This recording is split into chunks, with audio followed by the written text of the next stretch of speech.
Hey everyone, we'll be starting momentarily.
Right, that's all saved.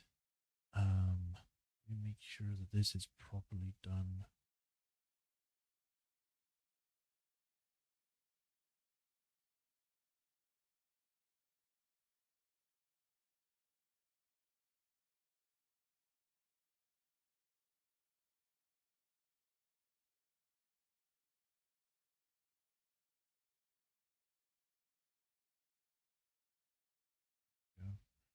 All right. Why does it say fair? I don't know. But connection seems stable. No drop frames. Sounds being picked up. Everything else seems fine, so we can just begin. So, hi everyone. Welcome to another stream for Phoenix Wright Trilogy, where we had left off the last time. We had, with Phoenix Wright, anyway, the last time we left off with that, we had done some investigation into the second Wright incident where we found that there was a guy that looks minimally like Phoenix. Literally the only thing that was the same was probably the hairstyle. That's about it. We also found a very flamboyant Frenchman and a very grumpy, perverted old man. So, you know, the standard. We did start the trial. I can't remember if we saved it during the trial. I think we did. We were like halfway through. So we shall see how much we can get done today. I think that's everything. I can't think of anything else. So without further ado, let us switch to the game and begin. But before that, I need to bring the thing up again. I keep forgetting to do it.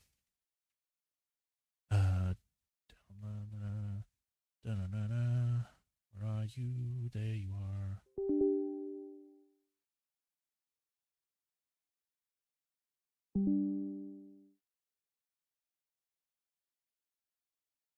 All right. Play. Today is Wednesday, right? Yeah. Ugh.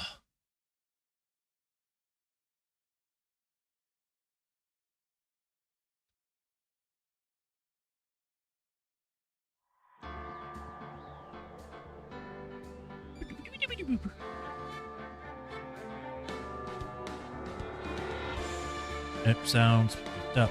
I can see it on there. We're good to go, I think. So, bam. Continue. Trial 2. Yeah, we did. Okay, yeah, we saved here. Here we go. Court will now reconvene for the trial of Maggie Bird. Mr. Godot, your next witness, please. Prosecution calls the lucky old-timer who caught the show over a cup of coffee. Would the witness please take the stand?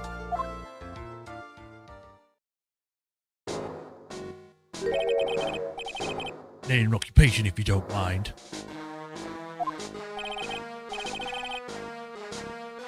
The name's Victor Kudo.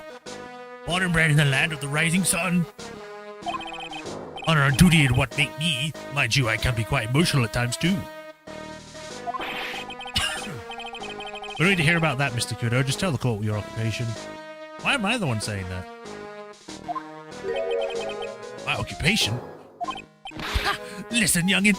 How much call do you think there'd be for a kimono embroidery here? Kimono embroidery? That's what I do, or did, back in Japan. I embroidered family crests on kimonos. My ancestors were embroidering kimonos before this country even existed. Which... doesn't make sense. Wow, real-life craftsmen. They're a dying breed. Not really. They still exist.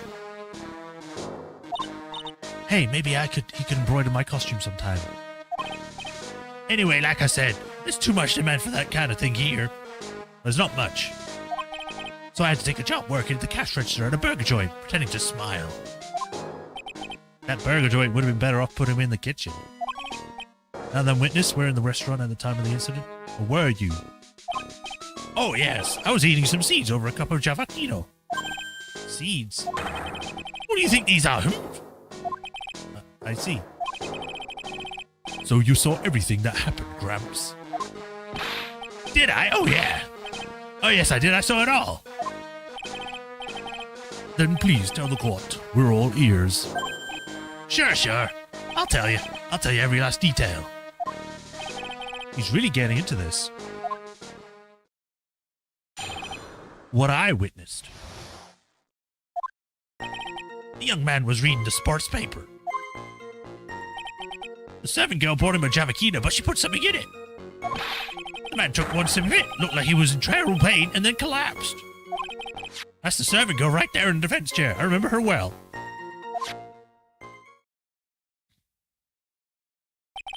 Mr. Kudo, she's not a servant girl. Please refer to her as a waitress, which is technically what a servant girl is. Ha! You're as bad as the rest of them. All these newfangled words, what's wrong with old-fashioned ones? Newfangled? All this talk of radios and glasses, it's wireless and spectacles, I tell you. Excuse me. Listen to me, everyone. Don't forget the old values. Don't let the good old days slip away. Well, I think it's time to begin the cross-examination, Mr. Wright. Yes, Your Honor.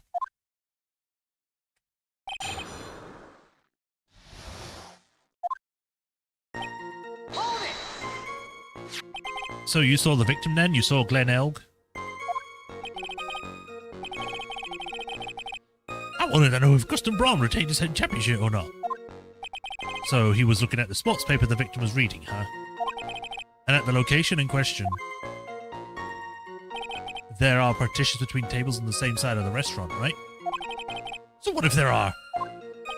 If you say that you could see the victim, that would mean that you were sitting at the other side, on the table on the other side of the restaurant, correct? Ha! I go to the place to drink cavaquino. No, I don't go sit. I just remember what table I was sitting at. You mean you go there to eye the waitresses? For some reason, my mind combined that into you went to go there to be the eyewitness.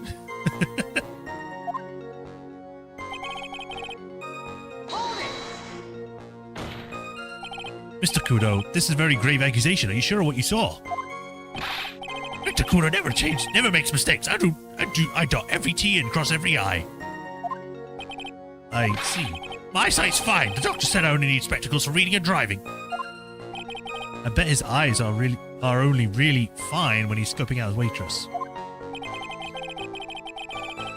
And I saw that servant girl put it to the Javakudo as well. I better know what's coming up and tells me I'm not gonna like it. Your Honor, we need more clarification on what was put into the victim's coffee. I'd like to ask the witness to add what he knows about this to his testimony. I agree. Witness, will you lie on us, please? Sure, sure. White powder? I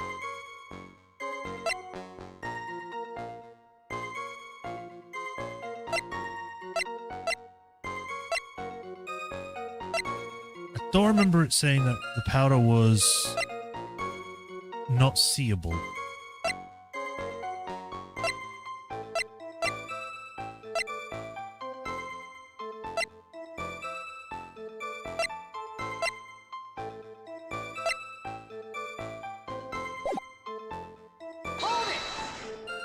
I'll question first. Did she really put it into the coffee? You doubt me, boy? She took some out of that small brown bottle and sprinkled it in. Couldn't she have been adding sugar? Sugar? In a small brown bottle like that? Like that? Witness, could you please describe the bottle in more concrete terms? Ah, a bottle like this, perhaps. You're leading the witness. Objection, he's leading witness by showing evidence before we have a concrete evidence of what the guy actually saw. Pretty much coloring his view and mind with an image that we just have, rather than his pure, unedited opinion. Oh, there it is. That's the one. That's the bottle of potassium cyanide, I presume. So what did the accused put in the coffee? I think it's clear, don't you? Ugh. Man took one sip of it. There, right. Already did that. He took just one sip. You youngins, you waste everything. Those Javaquinos cost $8. In the good old days, we would have drunk every last drop, eaten the cup, and then died. Congratulations, you have earned the title of brattiest man to grace a courtroom, or battiest. So it was an immediate death. Well, with the potassium cyanide, I suppose that is possible. Oh yes, he slumped over without so much as a twitch. I've just felt the Javaquino I just drank turned sour in my stomach. Oh yes, I know that feeling. And the waitress? I presume she is...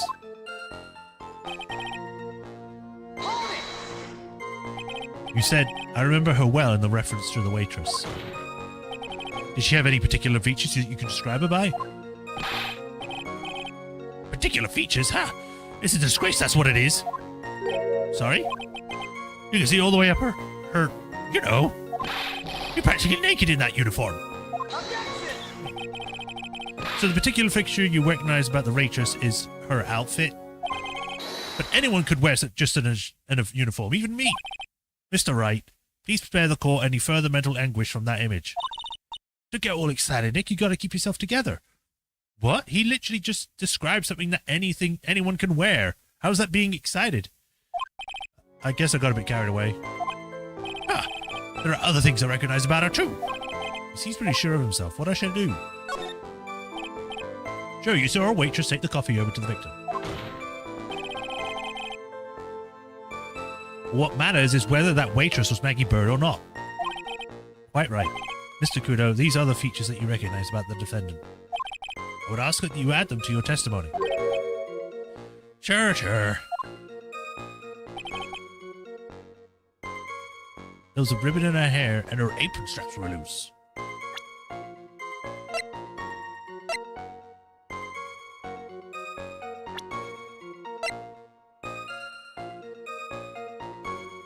I mean, she does have a ribbon.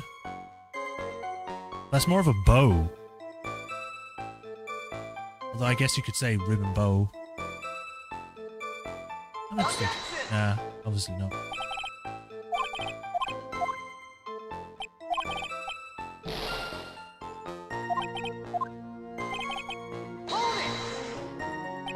You do seem to remember several details about her appearance. But what about the most crucial detail of all, her face? As if I remember that. Objection. The witness noticed the straps of the accused patrons, or apron. He's unlikely to make a mistake about her face. That's right, I can't even tell what the color of the ribbon in her hair was.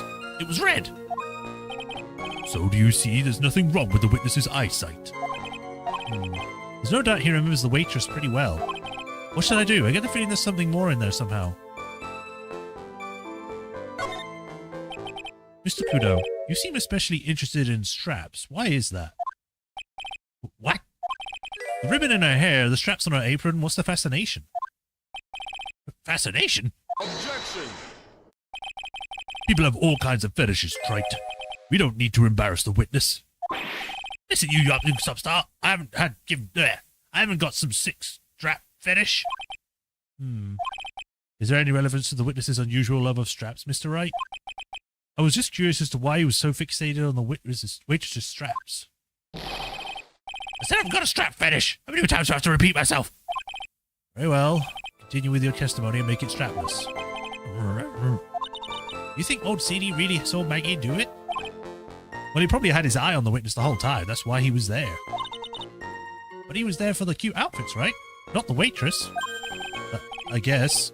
She makes a good point, though. Hey, did I just say something clever? I wonder if the witness Mr. Kudo really saw was Maggie. That's what I would have to figure out, Nick.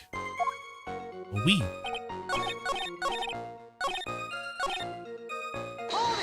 Let's ask the other one. Objection.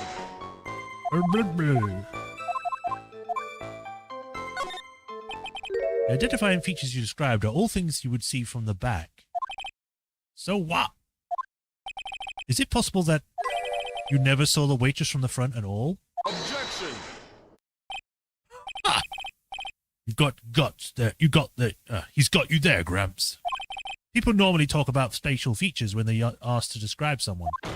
I don't know what's wrong with me today. I can't read for shit. But this witness's testimony is nothing but straps and ribbons. This is harassment. I tell you I'm not obsessed with straps or ribbons. I'm just telling you what I saw. Mr. Kudo, the court requests that you add details about any identifying features. Features you observe from the front. That is, to your testimony. Sure.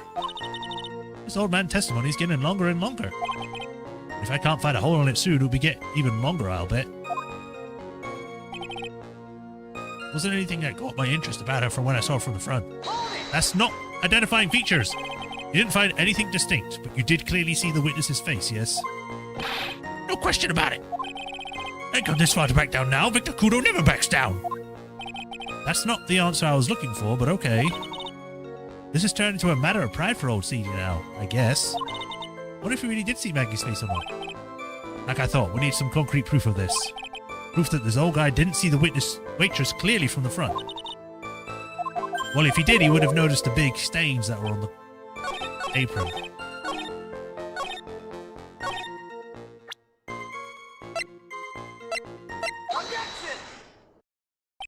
Mr. Kudo, I would like you to look at this, please.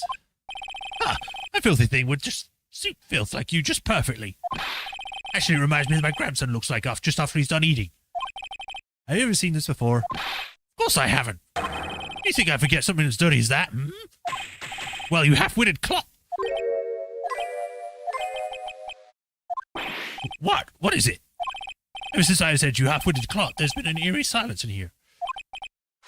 Mr. Kudo, this apron is the apron worn by the defendant on the day of the poisoning. And as you just said yourself, you wouldn't forget something like this. Which means if you had really seen this apron before... Yes, you know what I'm getting at. You couldn't have possibly seen the waitress from the front. Oops.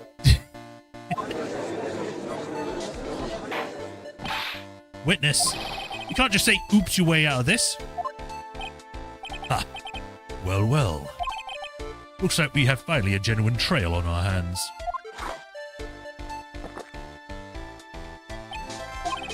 Listen, Trite, here are the facts. On the day of the incident, there was only one waitress in the restaurant. That being the defendant, Miss Maggie Bird, right? Exactly. When that one waitress put the poison into the coffee cup, this old guy was watching. I hope you understand the gravity of the situation, Mr. Kudo. The fate of the defendant may rest on what you say you remember seeing. Just tell the court exactly what you saw, Gramps. You can rely on me, Captain. My dog is in perfect working order. I can't remember a single occasion where I bought a burger a customer wanted. You can't remember? Probably more like he messed up so many times he's blocking it out. Very well, let's test just how good your memory and attention to detail is, Mr. Kudo. Tell us what you remember about the victim.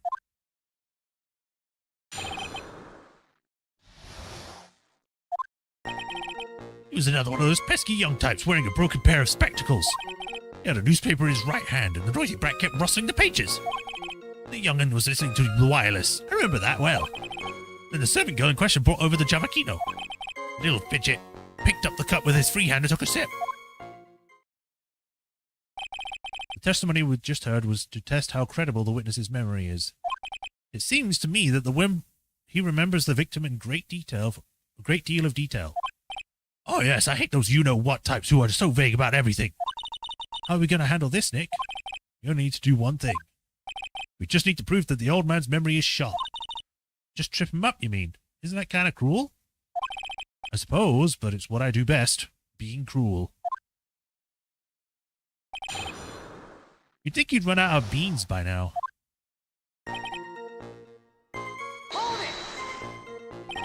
Spectacles? Dark glasses to you. One of the lenses was green and the other was broken. Newfangled rubbish, that's why I remember him so well. He did have some kind of lens over his left eye, but I wouldn't have called it a pair of glasses. Seems to be wearing some rather modern-looking shades. Perhaps I should take wearing some, and rival Mr. Godot's sharp appearance. You better come up with something sharp and quick. I guess I'll wait and see if I should challenge him about the spectacles.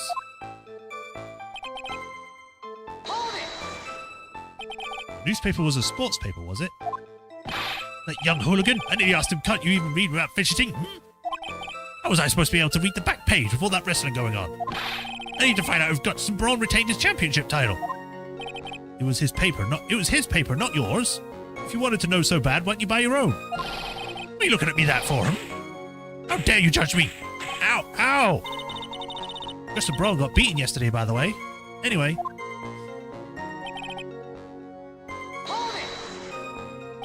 The wireless? The decadent young rascal. In my day, it was one way or the other. Read the paper or listen to the wireless. Oh boy. And using an earpiece, it's selfish, that's what it is. I'm straining my ears, but I couldn't catch any of it. Was he that desperate to listen to the radio? What are you looking at for me, huh? How dare you feel sorry for me? Ow! Ow!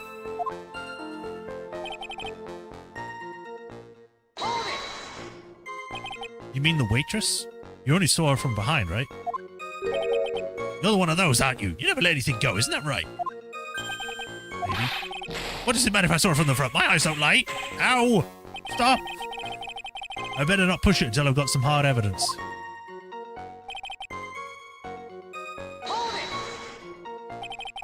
His free hand? Yes. Which hand was that?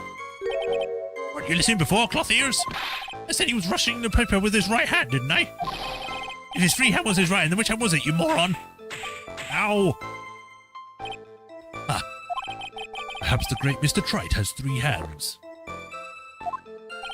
Yeesh. I was only asking. No need to gang up on me and treat me like a freak. The whole point of this cross-examination is to establish just one thing. This old guy's memory has more holes than a slice of twists. I guess we just need to find a contradiction in his testimony somewhere, huh? Anything will do, even the smallest detail. We just need one mistake and he's ours.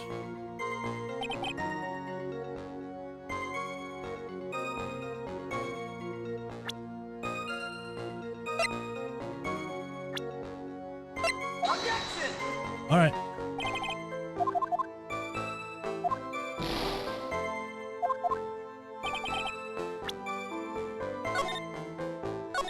Do.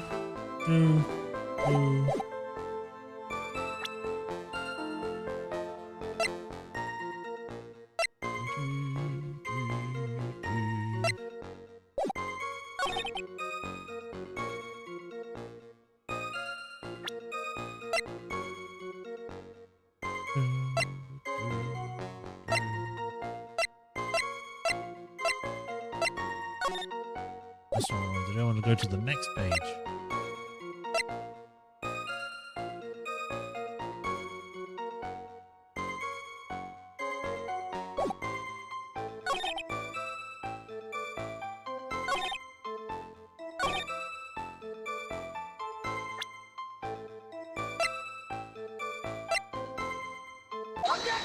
Okay, I kind of figured.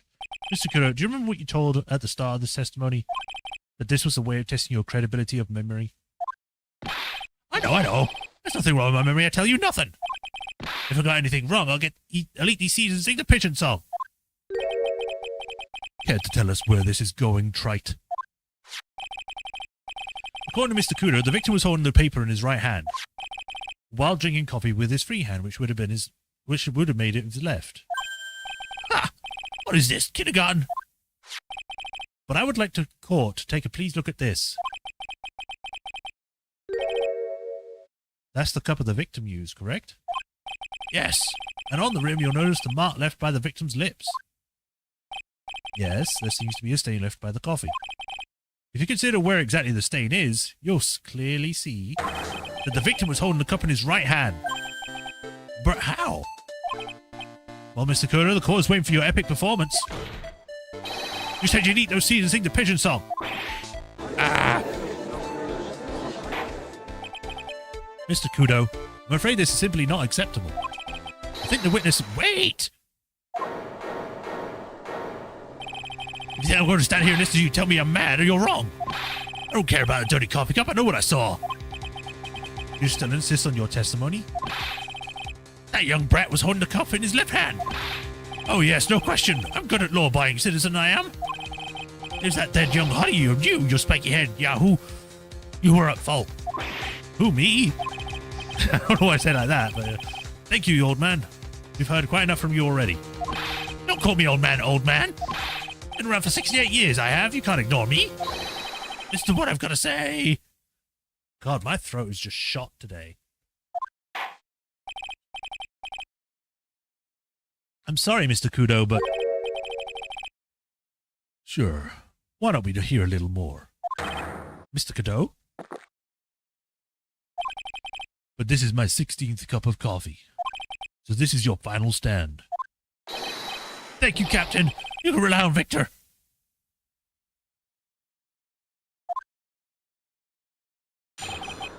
Left hand or right hand? The boy was wearing the earpiece on the same side as the green lens on his specs. He kept fiddling with it all the time. He was fiddling with it just before he picked up the coffee cup too. And then he used the same hand to pick up the cup, his left hand. You know the victim was wearing an unusual monocle over his left eye. It wasn't a monocle, Your Honor. It was a small computer monitor often used by programmers. All in case no one in the real world has one. Monitor? You mean like a television screen? The inside of the lens is a screen that displays computer data. It's called an HMD. It's a common tool in the victim's line of work. HDT, DVD, CD, all these newfangled letters drive me mad. But they don't matter. Dude, you're 68, not over 100. You would know what a CD and a DVD is. You would have known that when you were a kid. At best. I know what I saw, and I'm telling the truth. It's true. He doesn't seem to be lying. And those are the facts, good old black and white.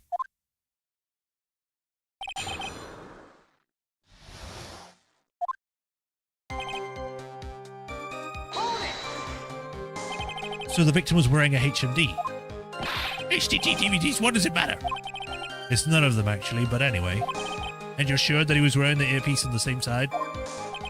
No question. I could only see that side of his head from where I was sitting. Yeah, that's pretty obvious if you look at the floor plans. In the opposite table, he'd only have the view of the side of the victim's head. Hold on a minute. When was the medication being put in his ear?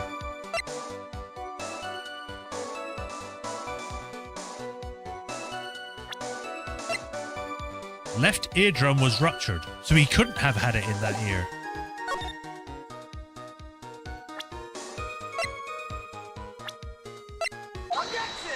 That was an immediate, because I recalled that. I'm not sure what the relevance of this is, but... Mr. Kudo, there is something very strange about your observation of the victim. What? You say he was wearing the earpiece on the same side as the HMD. No question, you can look me up if I'm wrong, if it was his left ear, no doubt. I could see without that side of his head from where I was sitting. I don't think so. What did you say? You're no doubt unaware of this fact, Mr. Kudo. But the victim couldn't hear with his left ear. His eardrum was ruptured. Eh? Traces of medication for his condition were found in his ear canal. That's right. It's impossible the victim was wearing his earpiece in his left ear. Because he couldn't have even used hearing that ear. Is that true, Captain? It is. Pigeon! Pretty pigeon!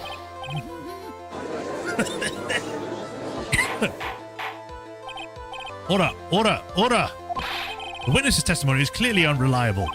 He only saw the waitress from behind. And he claims the victim was wearing an earpiece when we know his eardrum was ruptured. Well, Mr. Godot? A single drop of milk is all it takes to destroy the pure black magic in my cup. This old man is my drop of milk.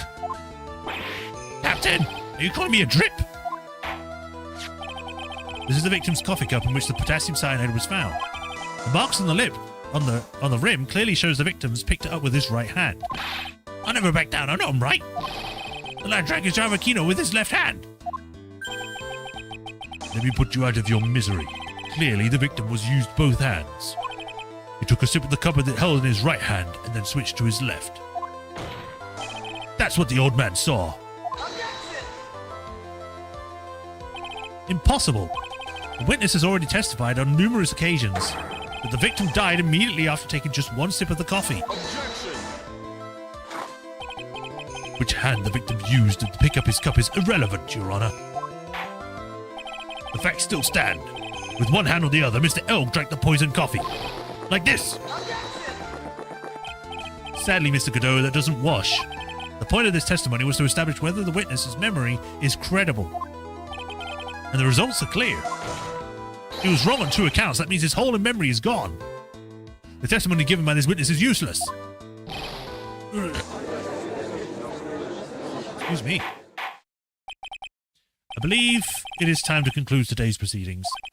I am satisfied that the witness is not deceiving the court. But to be frank, his testimony is a farce. Did you have to be so frank? Take that, you pompous old fogey. I'm sorry, Mr. Kudo. You can't reach me from here. Imagine if he did. He just gets like beans stuck in his beard. I'm ordering the defense and the prosecution to investigate this case further. That is all for now. This court is adjourned. It's taking too long. Hold it! Wait! If we stop now, what does this leave me? Leave you, Mr. Kudo? Next to that blue-suited young upstart over there. I'm just a bumbling old man who can't even dot his T's or cross his I's now. How is this your bad memory? How is your bad memory my fault? I'm sorry, Mr. Kudo, but there's nothing I can do. I've kept my mouth shut until now, but there's something else your court should know. What? There's more? Perfectly honest, it might not be anything. But I want another chance. I want another crack at you, you young shark.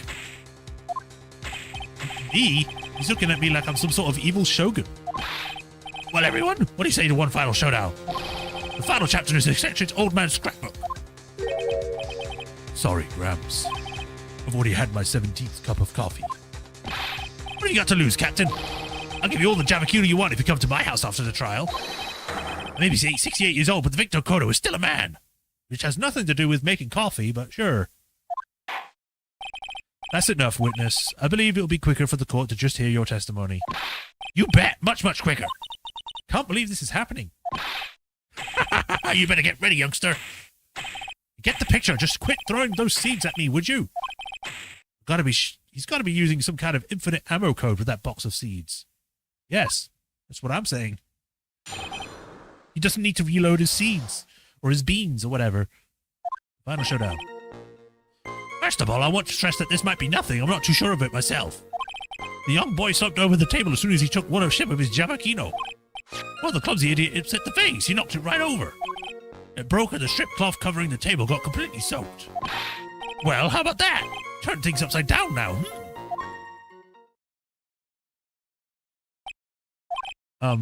Is that all? Yeah, that's all. I remember it perfectly. Eh? You doubting me again? You're doubting a poor defenseless old man? No, we are not doubting you, Mr. Kudo. Don't you get the feeling there's a question hanging on everyone's lips, Nick? Yeah. So what? Probably. That's all I could think of, and I have to cross-examine this guy. You're a bird brain. That's what all you can think of. Very well, Mr. Wright. Your final cross-examination, please. We can get rid of this guy. If he interrupts me again, I'm going to gavel him and put him in prison for a long time.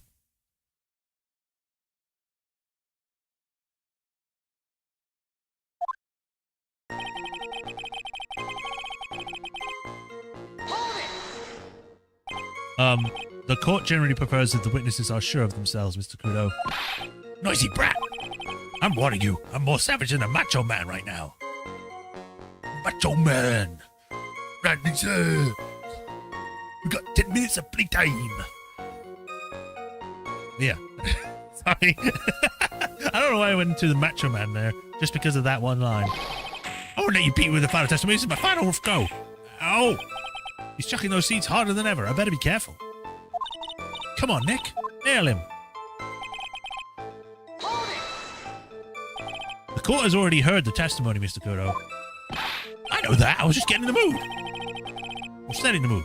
How else am I supposed to build up the suspense? The suspense? Yes, now what do you think? Should I work the audience a bit more? No. Please continue, Mr. Kudo, as quickly as possible. All right, where was I? Ah, yes, the young boy stepped over the table and...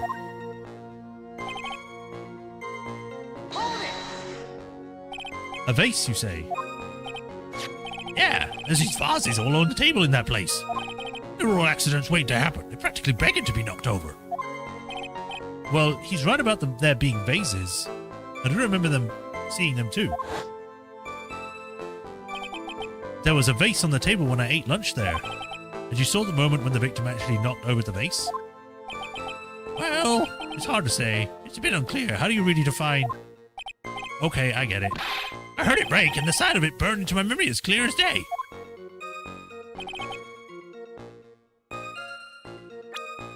Do we have a picture of the crime scene? Yeah, you can clearly see it is not knocked over. Mr. Kudo, this is a photograph of the crime scene. Huh, so what? Look carefully at the table. The vase is there, intact. Huh? Lost your tongue, Granddad? I'm no granddad of yours, Hopscotch. Ow, ow. Enough. If you throw any more seeds, ah! What is it now? I just remembered something. Yes, go on. The broken vase. It was on my table. What? Well, you see, it startled me when the young lad collapsed. So I stood up. That must have been when it fell over. The vase on my table, I mean. The vase on your table? Yeah, it was on my table. That's how my groin came to be completely soaked. Okay.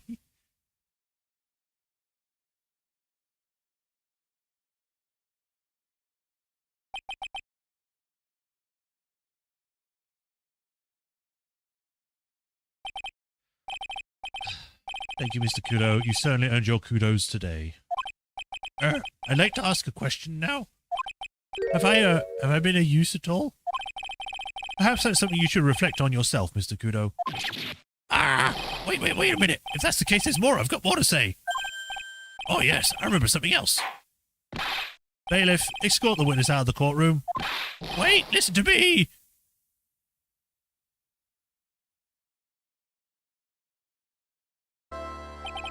Well, we seem to have been considerably sidetracked, and I am still not in a position to deliver a verdict. The defendant has not been positively identified as the waitress in question. Additionally, there are two disparities in the testimony we have just heard thus far. Marks on the coffee cup and the victim supposedly drank from with his left hand, and the earpiece which was inserted into his left ear out of which he couldn't hear. Wow, Nick, you did it! I therefore require both the defense and prosecution to further investigate the facts. Yes, Your Honor. There is one more thing I'd like to call before I call today's session to an end. One more thing, Your Honor. The witness we just heard from, he is most insistent that his testimony should be of use. So he summarized it accordingly into this statement. Okay. You may each have a copy of it if you wish. Whatever. The prosecution doesn't need props like that. But I was really mad, huh? Yeah, I would be too. Very well. Here you are then, Mr. Wright. There are 3 copies. My own, yours, and Mr. Godot's. Yes, Your Honor. When the incident occurred, I broke the vase at my seat. I'm sorry.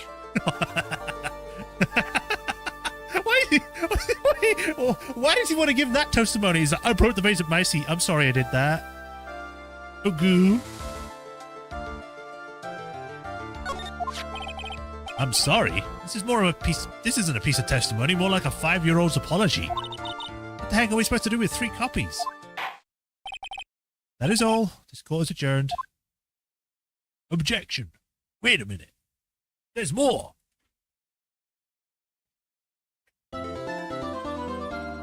Yes, I want to save. You know what? I might actually have a shorter stream than I would usually do. I'm not going to finish now. I'm just making you guys aware. Instead of being like a full 2 hours, I might do like an hour to an hour and a half. I don't know what is wrong with my throat today, but it's been just weird all day. So maybe it's just because I need more sleep or something. Anyway, part 3. January 7th, 12:52 p.m. So how did you think the trial went this morning? How do you think it went? Got a bit crazy in there. I just wonder if that killed our chances. Yeah, I guess it did get out of hand. Mr. Kudo's testimony did nothing to help us. Plus, now we don't even know the identity of the waitress who laced the coffee. All we know is that it was what old Mr. Kudo saw. The apron straps and the ribbon. And that the victim was wearing an earpiece when his eardrum was ruptured. Talk about a terrifying case of contradiction-itis. Time to play doctor and find ourselves a cure then, huh? Yeah. We gotta find one for Maggie, or she's gonna have a terminal case of guilty. Bam, bam, bam, bam, bam. Looks like Gumshoe's not here. Never mind that. What's going on? Feels like something different in here somehow. You think? Yeah, everyone seems to be on edge. What are you doing? Calling the officers for the briefing quick. Can't shut down the station server? Chief, quit playing on the internet. But my email pen pal 1337 and the princess. Save it for later. I'm turning off now. No! Delete princess! Everyone's keeping busy in here, huh? Keeping busy? More like panicking if you ask me. Something's going on. Something big.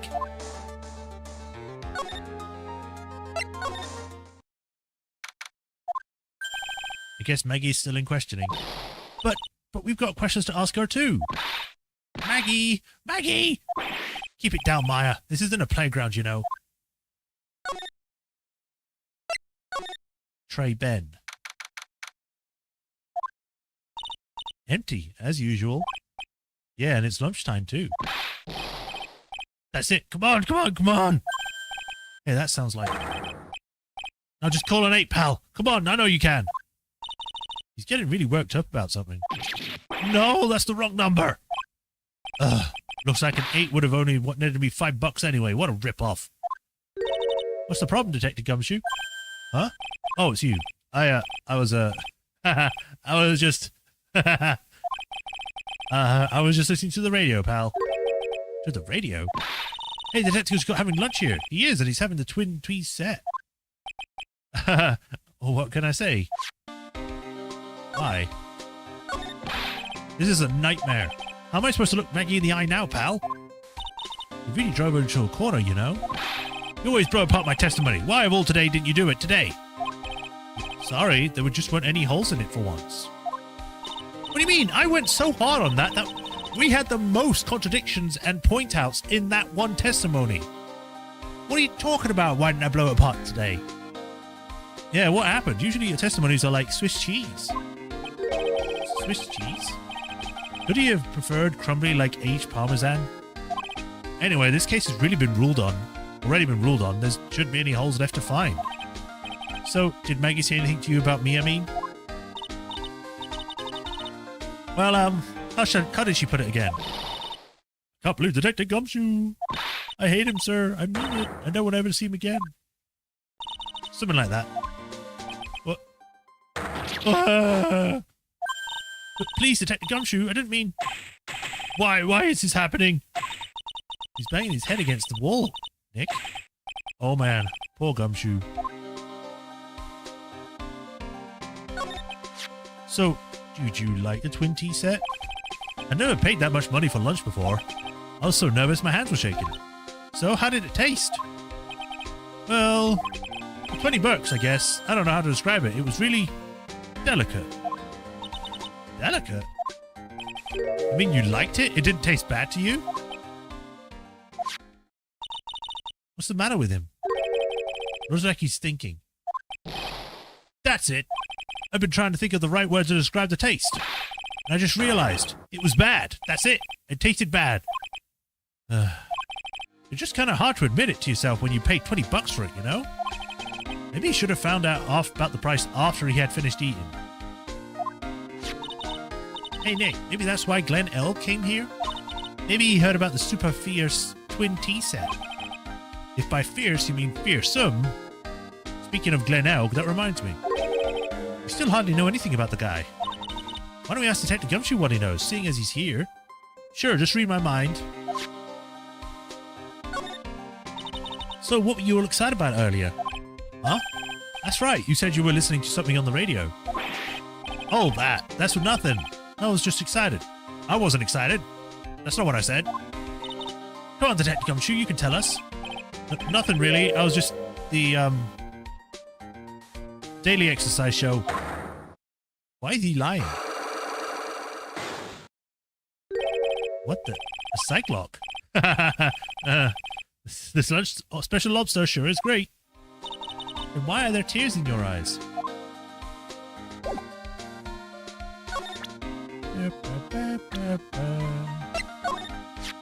This guy's a real programming genius.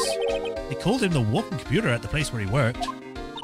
What happens when he crashes, though? Does he just stop moving all of a sudden?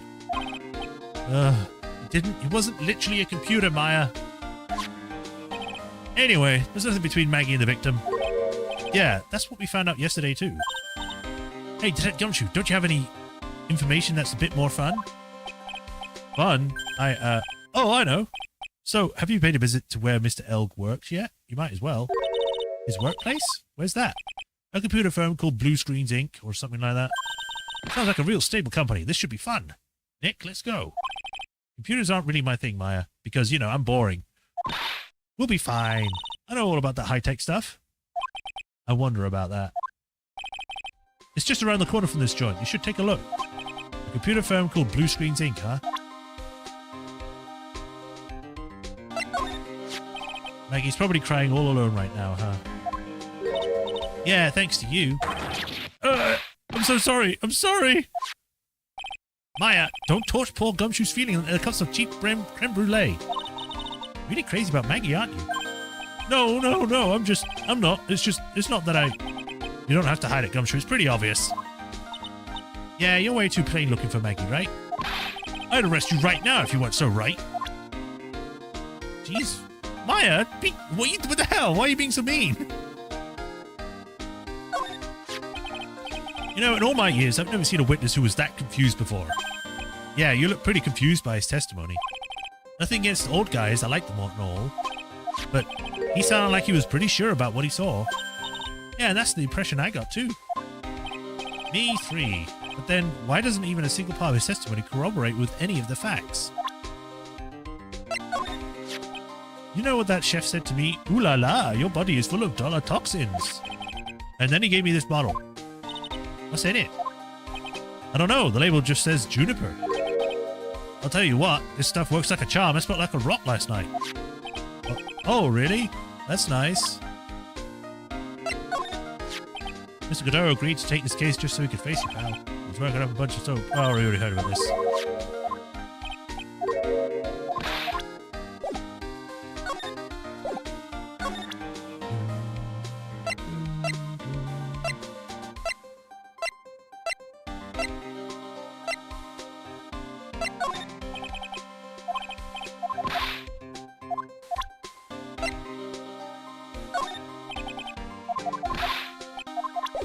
Oops.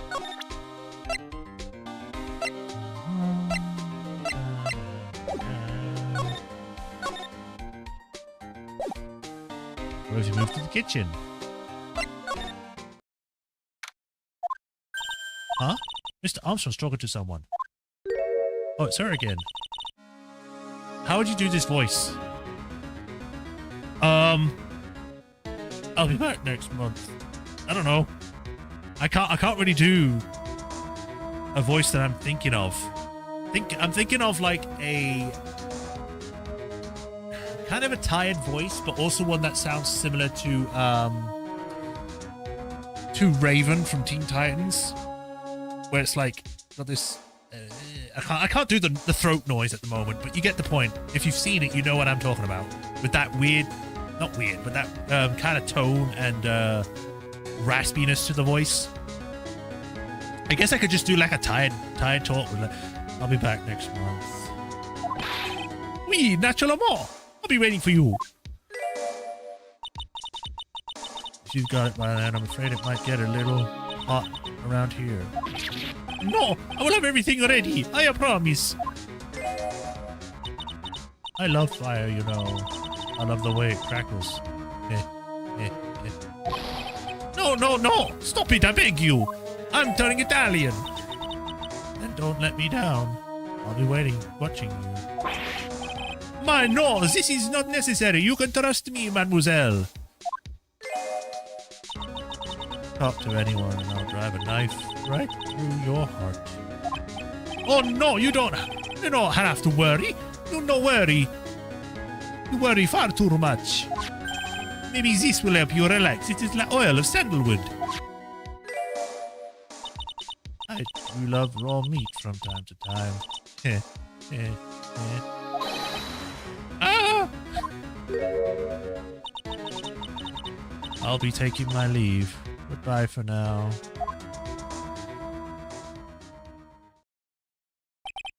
Oh, I have lascivious. I must rub some oil all over my body before I become a nervous wreck. There. Oh, oui, that feels good. Ugh. Oh la la. Excusez-moi, monsieur. My eyes! Your eyes?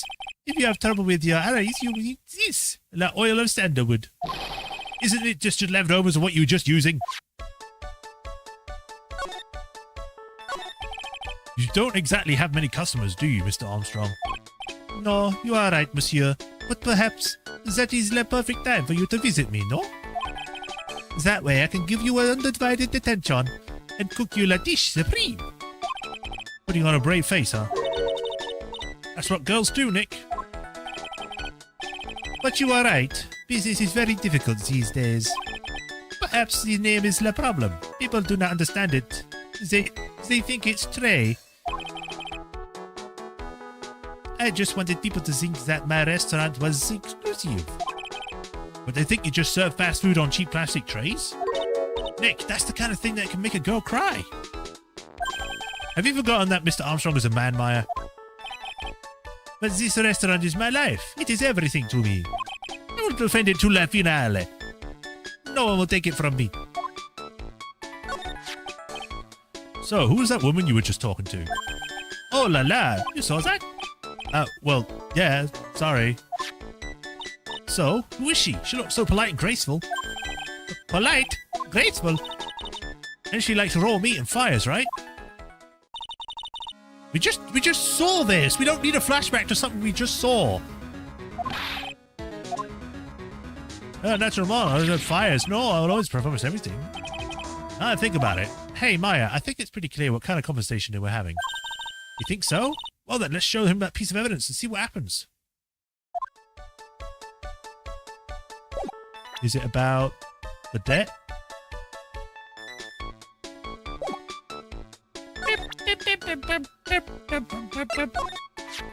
So long as that paper exists, I am but a little angel with broken wings. An angel, huh?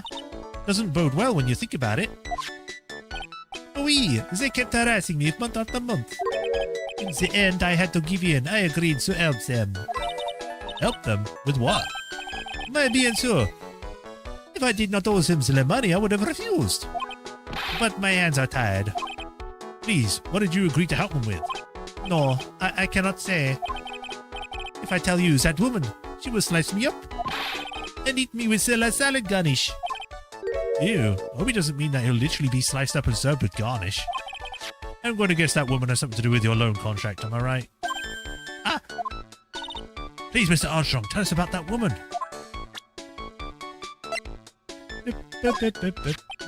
Ah, it is true. My vases are broken all of the time. I brought a new one just the next day after that incident. But they wouldn't let me put it on the table because of the investigation. Oh, okay.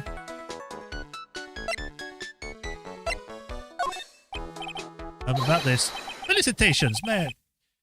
Qu'est-ce qui s'est passé?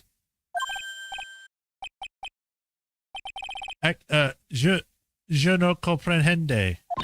Nick, don't just make something up. Whoops.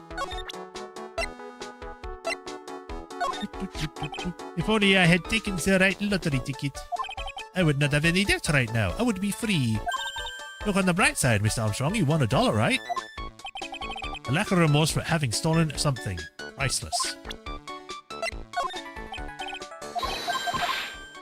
Oh, god damn it.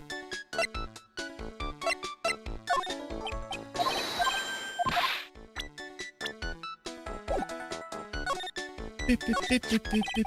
The woman who was here earlier, I take it that she's, why has it come to this? What a tragedy. Suddenly I find myself so deep in the debt, it is a sign of the bad world we live in, oh? No, I'd say it's more of a sign of the bad culinary skills. The woman who was here, she's a scary woman. She is from the loan office. Loan office? Is that where you borrowed $500,000 from? Oh, oui, tender lender is it called. Catchy name. Just hearing it makes me want to borrow some money. Please, you must not borrow from them. If you must, no more than $10. $10? Sounds like your whole monthly stipend, Maya. Hey, I get a bit more than that, thank you very much. So, tender lender is the loan office you borrowed $500,000 from, huh? I wonder if they got anything to do with this case. I am a weak woman. When I am upset, I have to buy something nice to cheer me up. Thanks to him loaning me a lot of money, I have to pay back $500,000 now. I am like his slave. I have to do everything that tells me. That he tells me. Who's he? La Tiger. The Tiger? Oui, he is the manager of the tender lender. A terrifying man, the big city monster. When he shouts at me, my knees are trembling and his voice is ringing in my ears for 3 days. As soon as I hear the noise of that battered old scooter rider, I start to cry. A big city monster who rides a battered old scooter? Does this guy resemble me by any chance? Oh, no, no, no! This man is a presence, a most formidable personality. Although, oui, he does have like spiky hair, just like you. Oui, there is a resemblance there, I suppose. Sounds like this loan office is worth checking out after all. If you want to visit the lender, it is just beyond Vitamin Square. Hey, Nick. If you need money, I can loan you some, as long as it's less than $3. Thanks for the offer. Just beyond Vitamin Square, huh? Alright, well, time to go.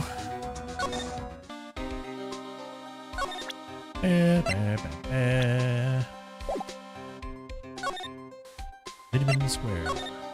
There's also Blue Screens Inc., which I'm probably looking into. I don't see any signs of Mr. Kudo, do you? Maybe he went to buy another ton of bird seeds. I was kind of hoping he would be around here anyway, but at least he wouldn't be around here anyway. At least not for now. Besides, any more seeds today and I'm liable to turn into a real phoenix. But that would be cool. Hey, check this out. I wouldn't get too close to that if I were you, otherwise you might be in for a shock. My phony must be lurking around someplace nearby. Just imagine, a tiger let loose in the city. Meanwhile, the real phoenix is just like an abandoned chick, lost in a vast urban jungle. Huh? Don't worry, someday you'll grow up and become a ferocious tiger too. Don't lose hope. Why is she trying to pep talk me into becoming my phony? Hey, Sean.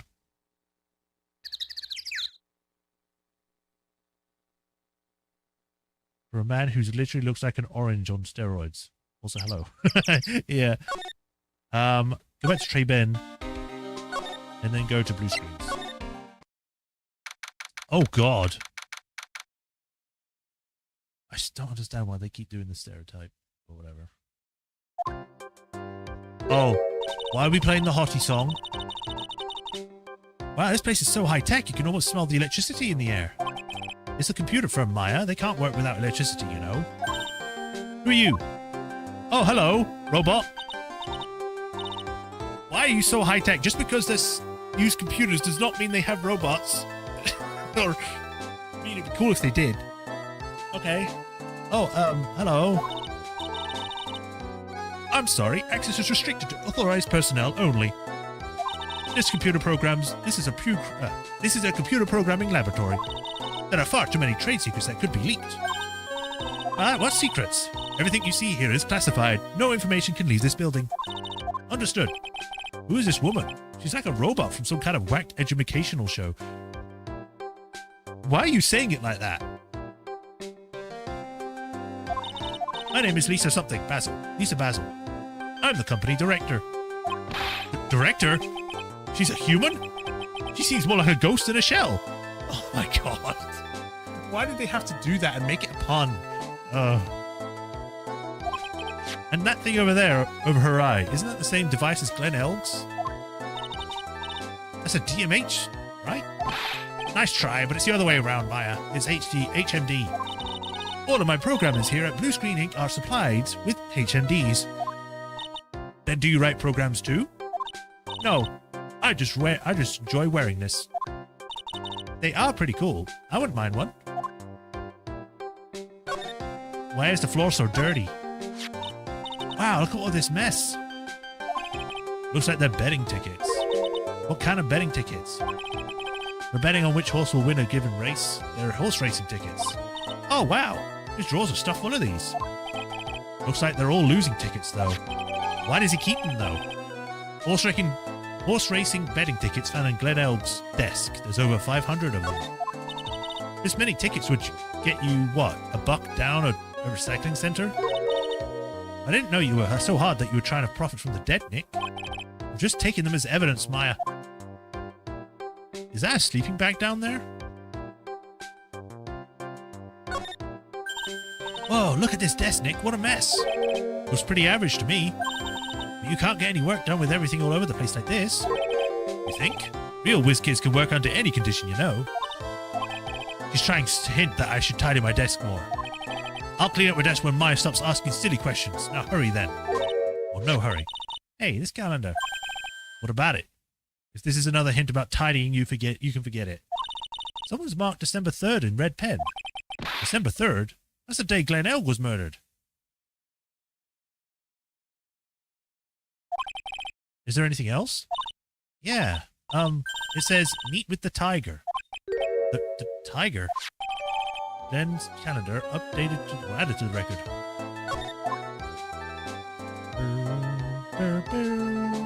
You know, I wouldn't mind having a chair like this. This looks cool. He's really pounding the keyboard, isn't he? Wow. I bet that's where the pro and programmer comes from, huh? I guess I shouldn't be resting on my laurels. Got to expand my skill set and all that. Yeah, that's a good idea. Maybe I should become old CD's apprentice. And what about your spirit medium trading? Hey, look, Nick. It's a supercomputer. It looks like it's really smart and wise, doesn't it? Computers are only as smart as the humans who use them, Maya. I beg to differ. That explains why we don't use the computer in our office. You work there too, Maya. Yeah, but at least I'm... Please, don't argue about something that's so trivial. Otherwise the computers will laugh at you. She said she laughed at us, Nick. She's a human, Maya, not a computer. I think that's everything. So, hello. I'd like to show you my badge. Would you mind taking a look at this? I'm sorry, that data is super... Wait, why is the P capitalized? Super admin restricted desktop. ASIC password protected. Super admin restricted desktop. What? This is madness. No, Maya, that is Sparta. What is with the puns in this one room? What? This is Sparta. She won't tell us unless we play the right code word. Code word? Huh. Sesame.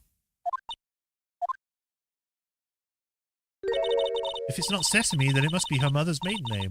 That's how it always is. There's no point in having a password if it's always the same thing, Maya. I guess she just doesn't want to talk about this. Maybe we should focus on anything about Glenelg. What do you say?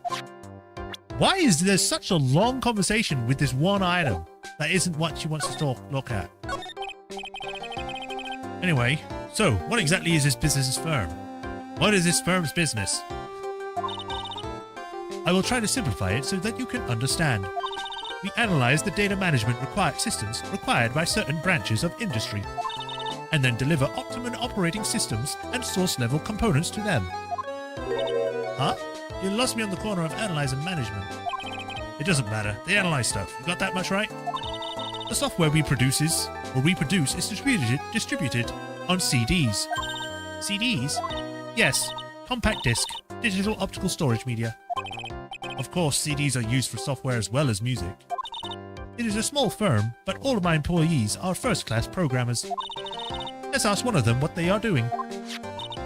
Excuse me, what are you working on right now?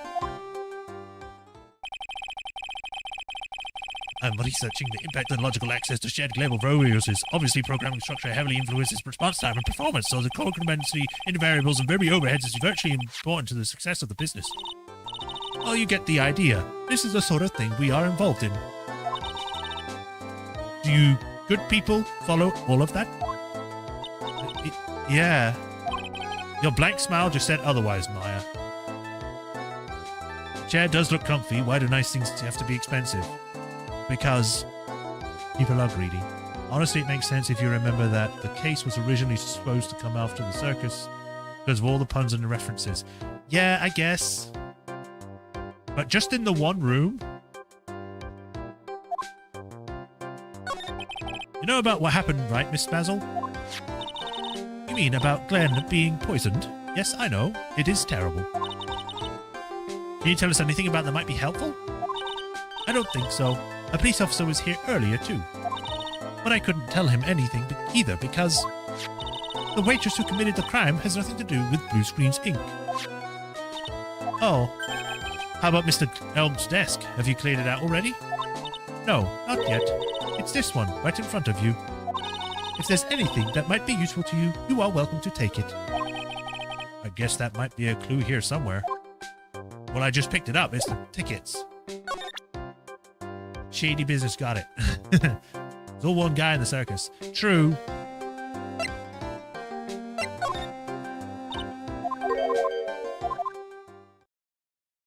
Oh my god, do I have to really wait? I have to guess to find out which ones are actually specific for him.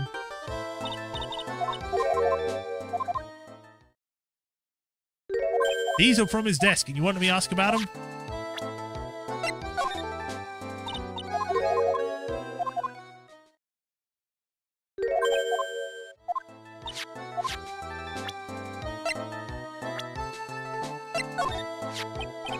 About Mr. Elg. He was our top programmer. He was a top programmer. I would even say he was a genius. But he did suffer from one of two bugs in his personality. Oh, like what? He was a bit of a loser. Perhaps they would be best way to describe it. That's what got him into trouble. What's the matter? He was a top programmer. I would say he was even a genius. So he was really no trouble at all. A model employee. Hey, wait a minute. Just now you said there's something about him in trouble. We've got to find out exactly what this trouble was exactly. Age unknown. Absolutely not a robot. Okay.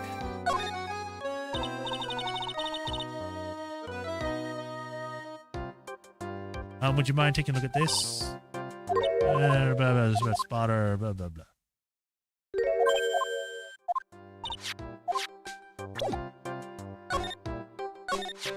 About Mr. Elg. Was he in some kind of trouble? I'm sorry? Why would you think that?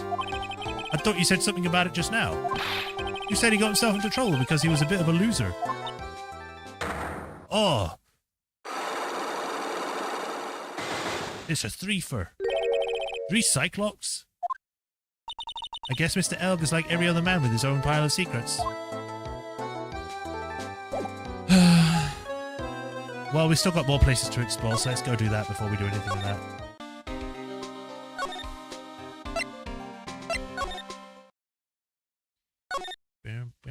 Tender lender. Oh God, this place is very Japanese. Win through compromise. Why is that not in Japanese or in kanji like this or this? Because someone knocked over the ashtray down there. This place gives off a really strange vibe, doesn't it? Looked like the tiger isn't in his lair. And that is to say, a very good thing. Welcome. Oh, oh. Talk about a creepy voice that makes your soul want to shrivel up and die. Oh, it's you. Okay. You're here to discuss a loan. No, not exactly. The manager is away at the moment. Wait quietly, please. She's gone. Just like that. I guess we'll just have to come back another time. This is the perfect opportunity, Nick. This place reeks of suspicion. Come on, Nick, let's take a look around, okay? Do you think it'd be okay? Of course. No one will ever know. Coffee. Ah! I'll leave it here for you to enjoy quietly. Yes, thank you. Do not touch the desk, please. Nick, let's get out of here. Now she wants to get out of here. What's this? It's a punching bag. What? No way, you wouldn't catch me walking around with a bag like that. What do you mean, walking around? The design's gross to start with, and it's way too heavy to be practical. And why is it called a punching bag? Don't people know messenger bags are in? I knew it. I was right before, back at Tribulations. Paris fashion is more my thing. I really, really hope she's pulling in my chain on this one. Win through compromise. I wonder what that's supposed to mean. It must mean something if they took the trouble to frame it like that. Yeah, well, still doesn't make any sense to me.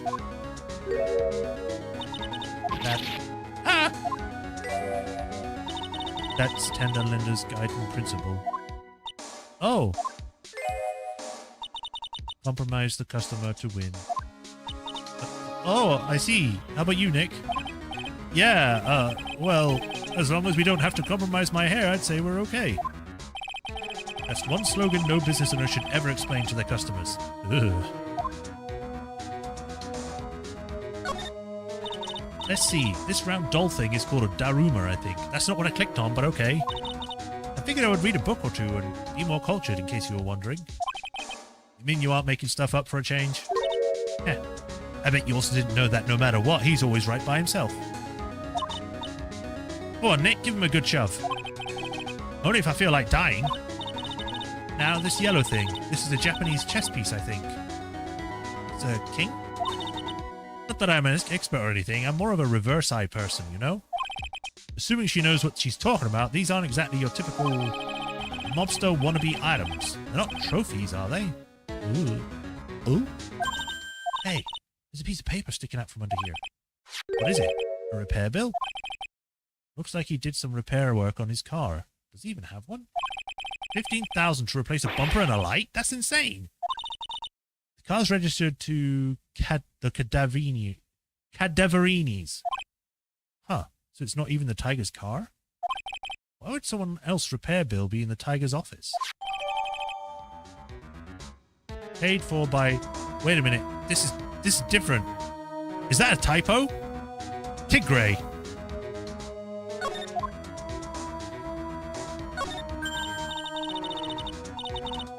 What do you say about it being Japanese? The first game was designed to be vague on where it was based because the writer game designer had interest for the game to be ported to the Western audience. Well, they kind of failed. They kind of failed from the get-go. Hey, look at this Parisian-style coat. It's so chic.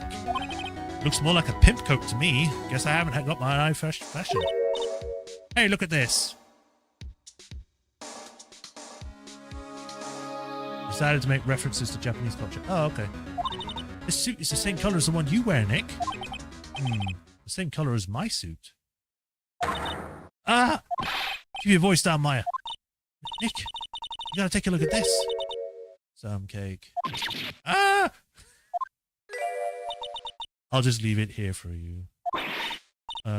Yeah, sure. Thanks. Just wait here quietly. Otherwise... Sure. Did you hear that, Nick? Wait quietly, she said. Yeah, sure. I have my eye on you. Only so I can take care of you. Understand? Ah! I'm scared, Nick. So? What were you getting so excited about before? Look, on the lapel of the suit. That's an attorney's badge. Is a tiger a lawyer? Well, it's made out of cardboard and badly drawn, so no. No way, look at this thing. It's made of paper. Paper badge added to the court record. Made of cardboard and made to paint it to look authentic. For some reason, your badge suddenly looks really cheap to me, Nick. Why doesn't anyone recognize an obviously fake badge when they see one? Oh no, someone struck the trash tray on the floor. It's going to be a nightmare to clean up. Yeah, it's all over the rug and everything. I accidentally knocked over a really big space heater once. Cleaning it up was such a pain. It was once one of those super antiques where you have to burn a ton of coal. How did she manage to knock over one of those? Aren't they supposed to be super heavy? Oh hey, there's a book of matches here too. Matches, huh? Places don't give those out much nowadays. Hey, wait a second. What is it? Look what's printed on the cover. It says Tribulations. I also want to put out that no business has ever given out freaking matchboxes. At least nowhere here. This is purely either a Japanese or an American thing. I think I remember seeing in like CSI one time when they gave out matches for casinos, but that's about it. It says Tribulations. Tribulations matches added to the court record. These matches could come in handy. You might be able to use them. Yeah. The pilot light for the office boiler keeps going out. Swing and a miss, Maya. Swing and a miss. There's a CD player on the desk, but the desk is so loud and it's a wonder you can hear it. The lid's open. What kind of music the tiger's into?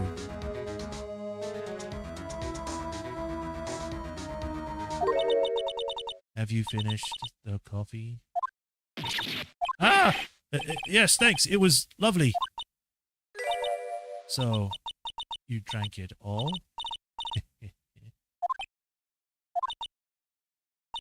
Oh. If you touch anything else that doesn't belong to you, there's always another cup.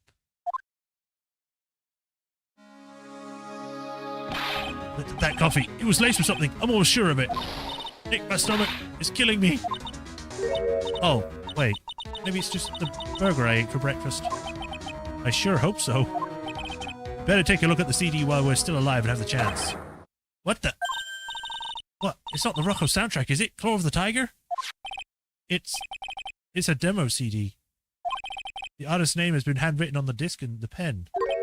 MC Bomber. What? This must be the CD Maggie told us about. Let's listen to it. I bet it's heavy metal. No way. That woman will make us drink more coffee if we do. Enter the court record. A sample disc with the name written in marker.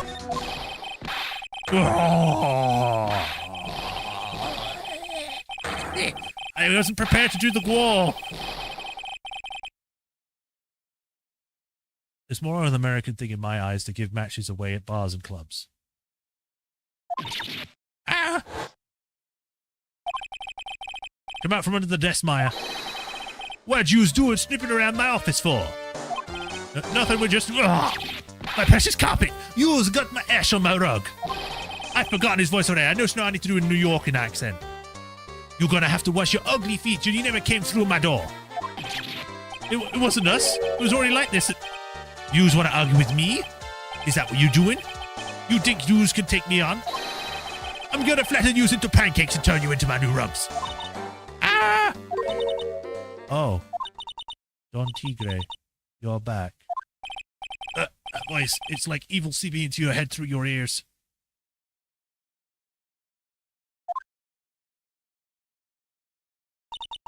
I'm sorry, Don Tigre. I knocked over that ashtray earlier and... He's got a death wish or what? Oh, right. Huh? Forget about it, Violetta. It's nothing. What? I ain't gonna get mad at you. You too cute, you hear? That's so unfair. Here, have some cookies. I just baked them. You'll need some strong espresso while you're discussing your loan. I guess Tigre is his real name, while people call him the Tiger. It's like his title. Hurrah! Phoenix Wright. Yes? You was either crazy or you're just plain stupid to chase after me. I worked so hard, but now you's gonna come and mess up my plan. So it was him. He's my phony. But I don't care. No one gets in my way. What? I mean, excuse me? You should have left her when you left the girl at home, right? I have a few little... no question. This the last time we meet. Wait, please? That was pretty weak, Nick. You waited until he was out of earshot before you shouted after him. Like you're the one to talk. I didn't hear you scream, hold it either. The espresso. Ah! And cookies. This woman is definitely not good for my heart. Now, what was it the tiger called her? Violetta? Oh, I can actually talk to her now. So, I'm kind of curious about your company, Tender Lender. With the warm and friendly atmosphere you'd expect from a family-sized business. A conscientious rate of interest and an attractive repayment policy. I don't get the feeling this sentence is not going to end well. We will tenderly lend you a little bit extra here at Tender Lender. Hey, Nick, things are a bit tight for Wright Co. at the moment, aren't they? I mean, there's that $500 you owe me from the card game for starters. Why don't you take out a loan? Well, would I take a loan from a place like this? Not so much. Tender Lender is on your side. So, let's say I'm late with my repayment. What happens then? I'll give you more coffee. Strong coffee. Right. I think I'd rather skip town. Hey, just remember, I can make strong coffee too, Nick. Strong tea as well. I think you're missing the point of what she's inferring, Maya. So, do you know about the incident we're investigating? What incident? Well, a man was poisoned in a restaurant just near here. That incident. Let me see. I was here that day with the manager. The manager being the tiger? Furio Tigre. Furio? Tigre? So that's where the tiger thing comes from. Zin E-Hop's got a real name, Nick. Hurry up and find out more about him. About this. More coffee? You must have more. No, thanks. I've had enough, really. I'm so thirsty. I don't leave the office. I can't tell you about anything except Don Tigre.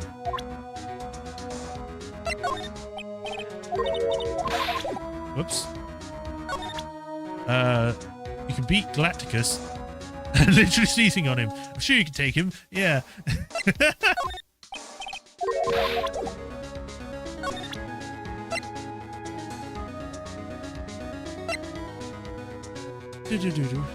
I guess I'll present... Oh, he's right at the end. Okay. Can I ask you about the tiger? I mean, Mr. Tigre? Cookie? Sure. How do you like my cookies? I baked them myself. Go ahead, Nick. The honor is all yours. No, ladies first, Maya. No matter how I look at it, I just don't get it. What are the tiger and this scary-looking girl doing, working here? Together. We are lovers. That's not exactly coming across in your tone of voice. And I owe Don Tigre my life. He's the one who saved me. The tiger saved you? Please, dress him properly as Don Tigre. Otherwise, I will have to. Okay. Don Tigre, of course. Sorry. He saved a life? I'd sure like to know how that happened. A thoroughly bitter person. How is she bitter?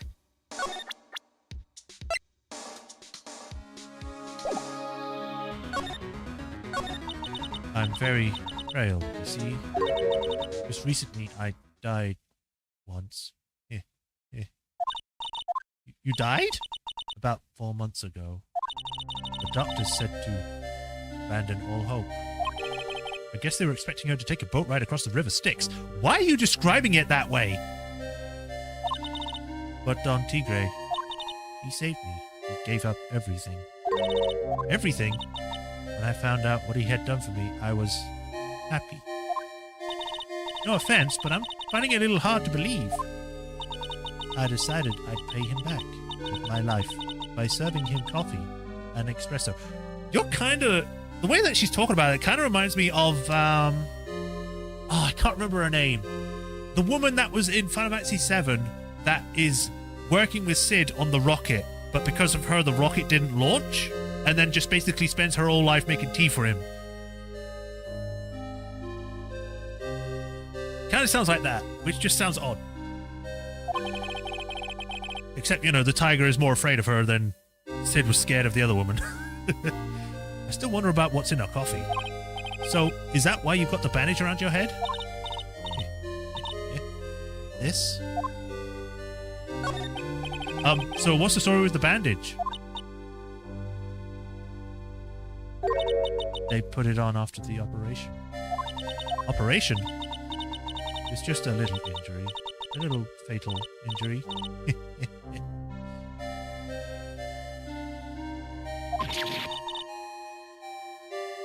Fatal injury? Maya just suffered one herself by the sound of it. So that's the injury you were talking about before when you said you had died once? Whoa! It's a 5! Ugh. She really creeps me out, Nick. Same here, but we gotta find out the truth. Well, we can't do anything right now, so... I guess we gotta go somewhere else. Shira, that was it. Yeah, Shira. Was she Sid's wife? I know, like, during the game in 7, she wasn't. She was just staying with him just to acquiesce to all of his demands as repayment for, you know, causing the launch to not work. But if she married him later, then yeah, okay. I mean, she dealt with his shit for, like, years, so... There he is. Oh, Sidie's back, feeding the pigeons again. There, take this, and get out of my park!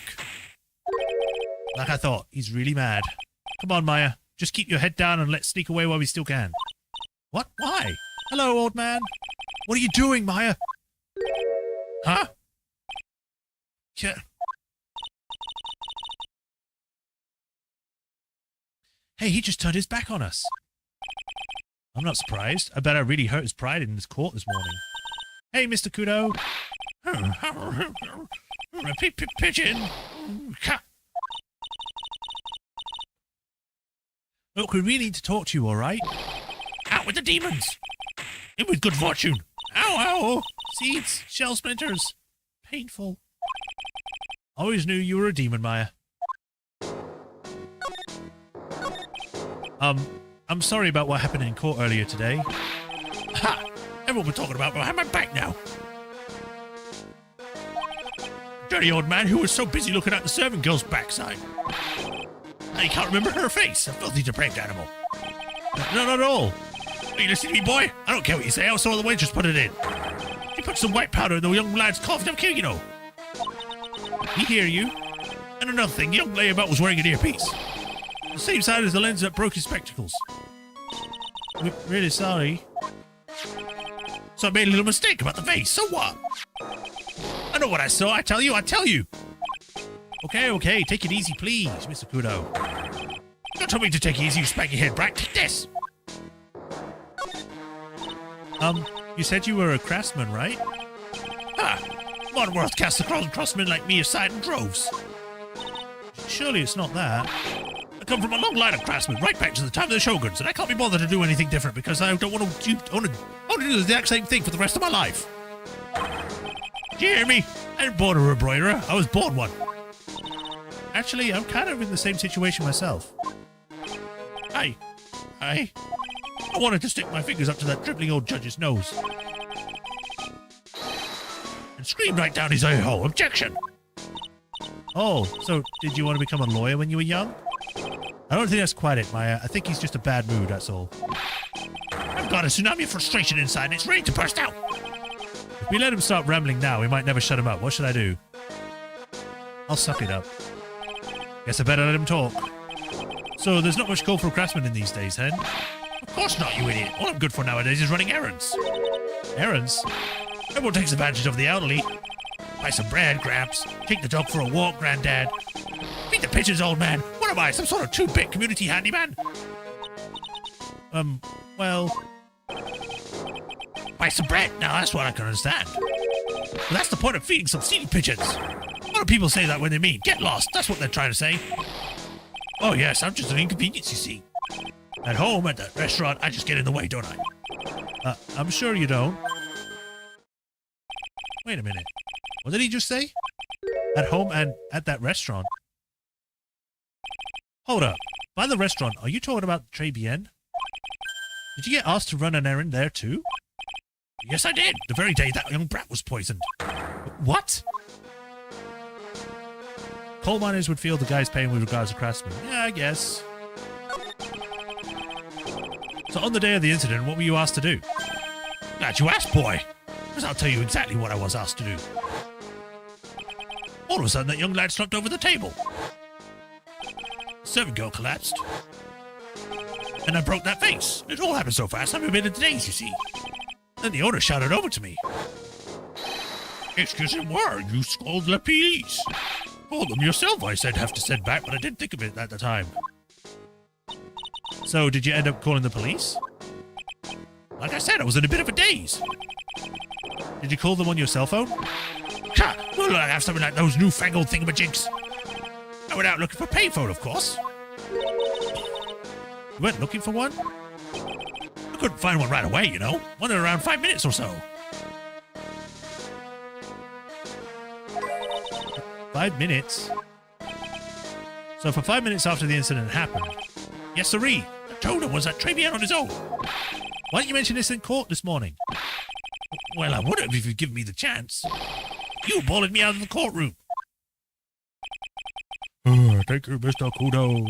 You certainly earned your kudos for today. Wait a minute, I got more to say. Remember something else. Bailiff escort the witness out of the courtroom.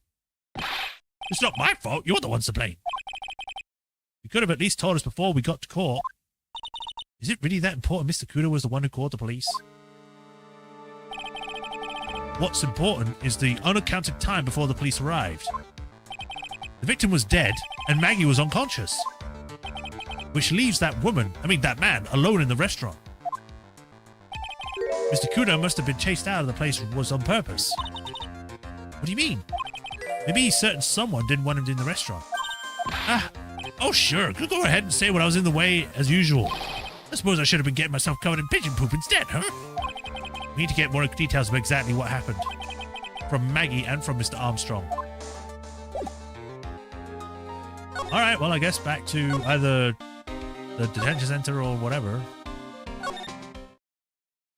Well, she's not here, so... Bing. Bing, bing, bing, bing. Oh no, he's gone. Looks like Mr. Armstrong's out again. The place is open for business. You can't have an open restaurant without a chef.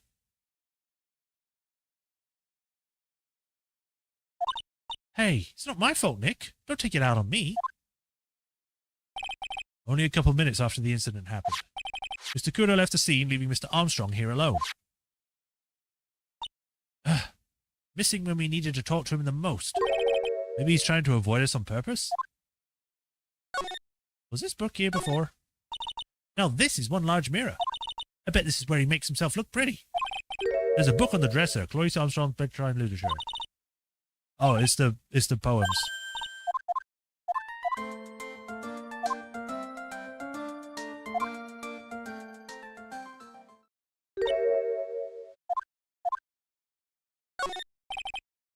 Treasure chest, all the bottles, 100. I don't think there's anything new.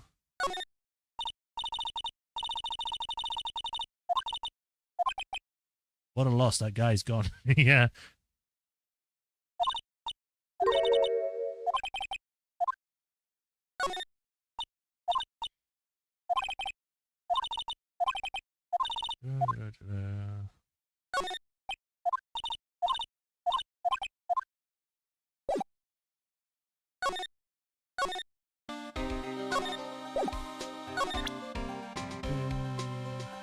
Right, you know what? Let's try and do shoes.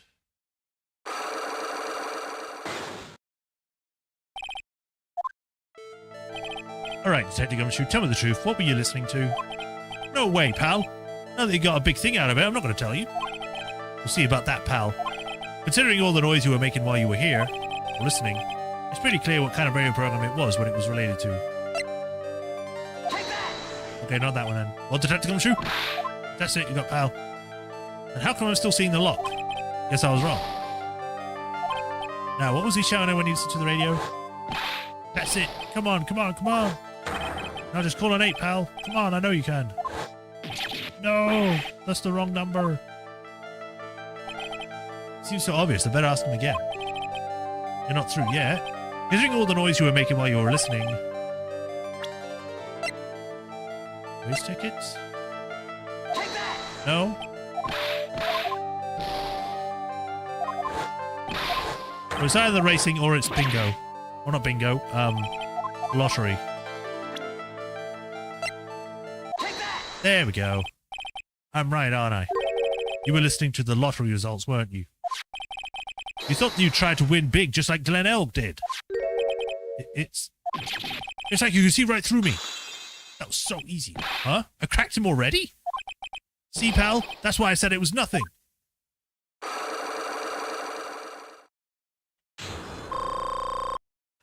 At least I get health for it. I'm usually pretty lucky, so I figured I'd give it a try. This was everyone in the lottery.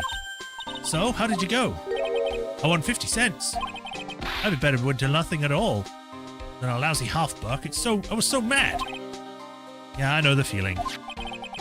I bought the same kind of ticket as Mr. Elk, see?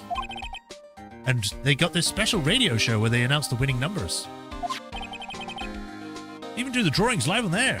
It's intense, pal. How is it intense? You're just literally just watching until you get the numbers. You're like, oh, I didn't win. Okay. But that's what Mr. Elk was listening to on the day he was killed. Yeah. What time is it now?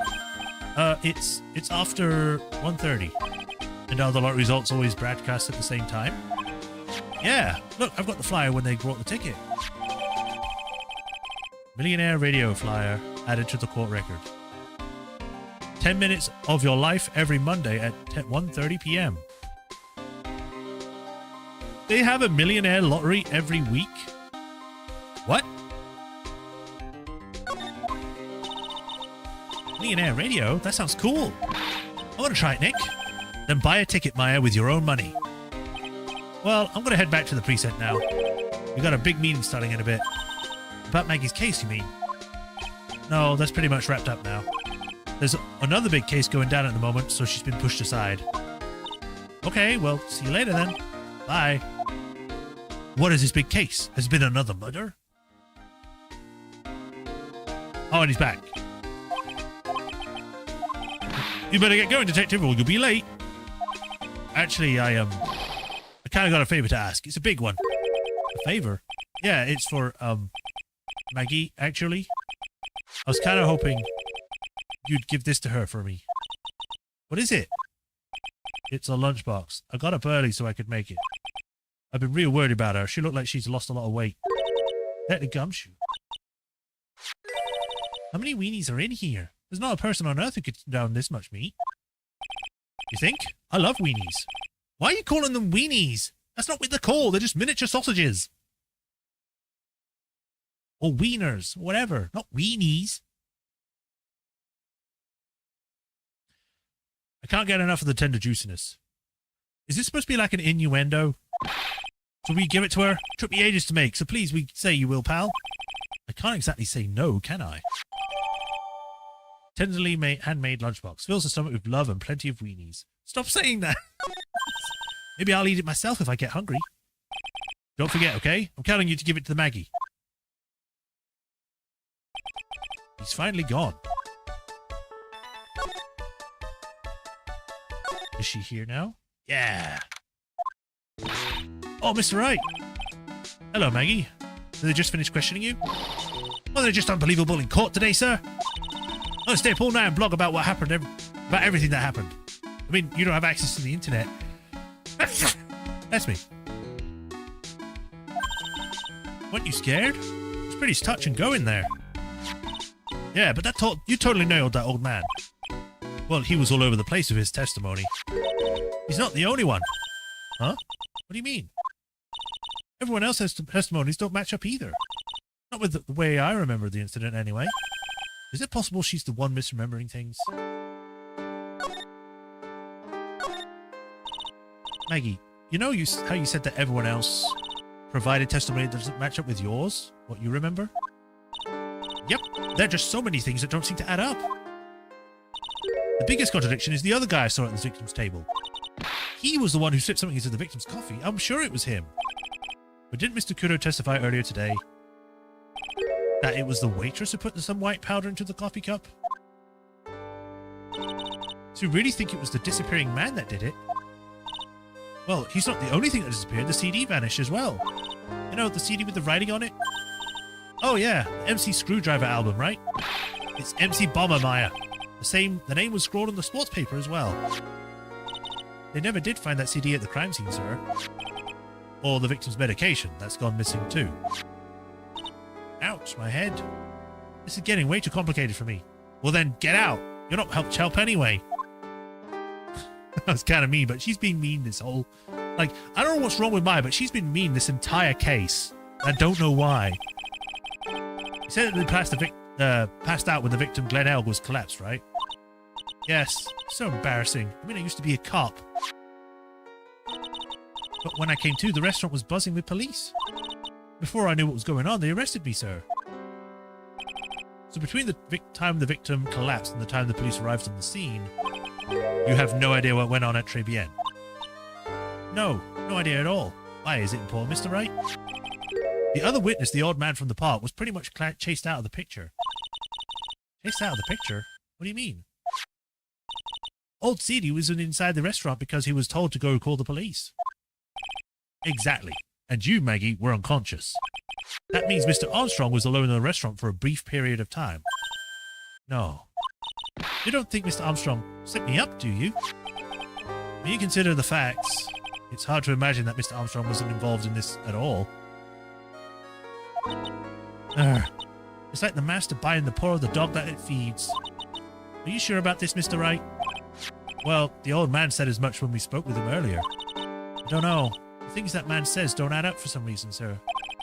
Maggie looks like she's trying to figure something out. Maybe we could ask Maggie about what she knows about old CD?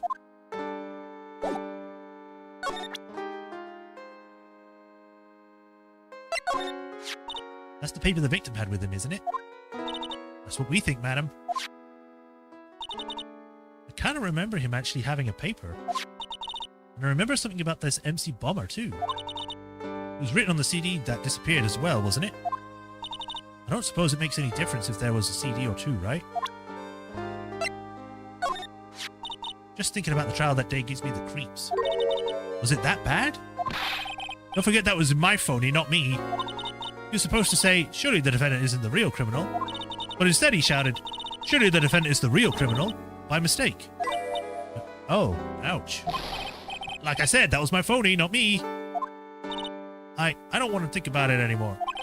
Trust me, neither do I. I used to be on the police force, but I'm incarcerated now. I don't pick up much information in here. All I can help you out with is now on the menu at the very end. Hey, come on, Maggie, don't let your spirits fall. I'm asking you about the food, and you're not going to tell me anything about it?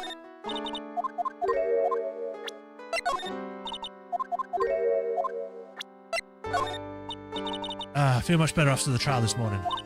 I've been a bit of a courtroom proceedings addict for years now. It feels like forever since I saw a witness as slippery as that old man. He's really made that bad of an old... He's not really that bad of an old man, though.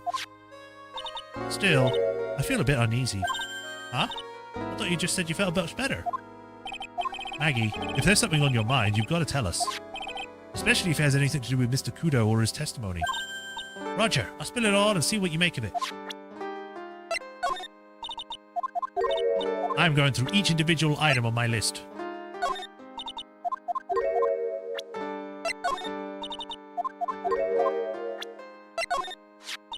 That's the cup I took over to the table, sir. Right, he's having an identity crisis, yeah. But I didn't put anything in it. I could never do something like that. That's right, you could never do anything like that. I'm not good at carrying those large trays, you know. Trying to balance a tray with one hand to put something in the coffee with the other? That'd just be asking for trouble. I'd drop something for sure. But that's right. Is she expecting me to claim that she's just too clumsy to have committed the crime?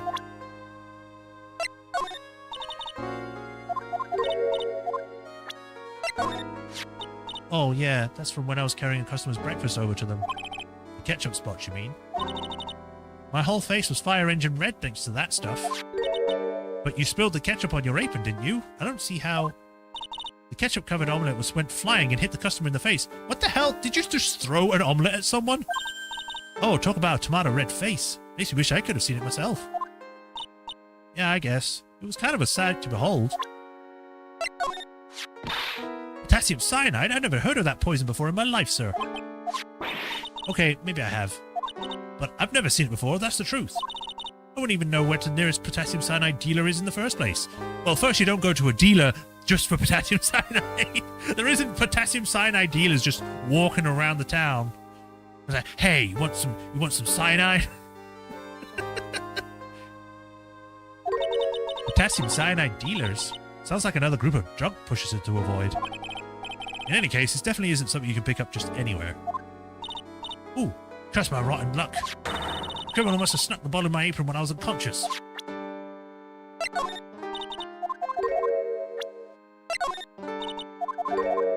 Do anything about horses? What about a repair bill? Ah, is that your attorney's badge? Actually, it's a fake. Holy smokes, that's it! Huh? That's the badge your phony had, Mr. Wright. You got duped by this? But it's completely different color. And what about the fact that it's made of paper? He said the badge got a tan as well, while he was on Hawaii on a business trip. I'm beginning to see how the phony was able to gain her trust.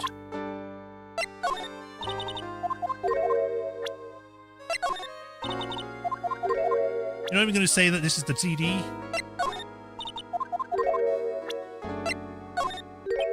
Oh, yeah, I've got something you're going to love. Really? What is it? A lunchbox, just for you. Here. Oh, wow, a lunchbox. Weenies, too. I can't believe it. Thank you, sir. Did you make this just for me, Mr. Wright? Nah, it was Detective Gumshoe. Who else could make such a nice lunchbox for you? Well, now she's not going to eat it. Detective Gumshoe? He's really worried about you. Looks like he put a lot of effort to make it this too. I can't accept it. Detention center rules. No gifts allowed, sir. Hey, come on, Maggie. Don't be like that. The rules are the rules. They'll lock you up if you break them. Somehow, when an ex-cop-turned-waitress says that, it seems a whole lot scarier. And anyway, I hate weenies. Oh, really? No, it's not really. It's all yours, Maya. You can enjoy it with Mr. Wright. But... She's right. It's better than letting it go to waste. But, I guess so. Gumshoe's lunchbox eaten with Maya. We're just eating it right in front of her.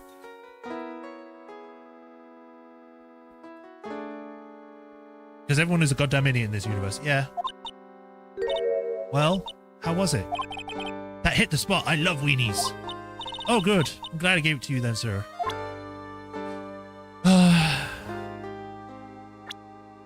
That's just sad. You know anything about this woman?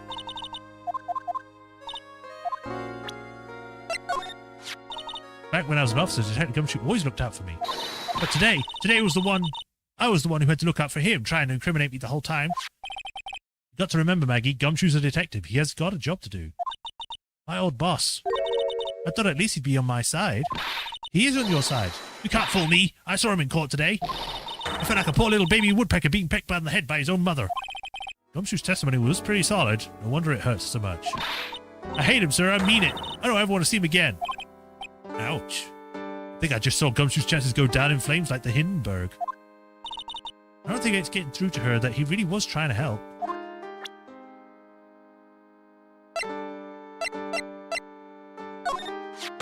Holy smokes, that's him! Huh? That's your phony, Mr. Wright. Just look at that ridiculous suntan. For the record, I'm not sunburned like an overdried tomato, so I don't know how... He told me he'd been on a business trip to Hawaii, and that's where he got the tan.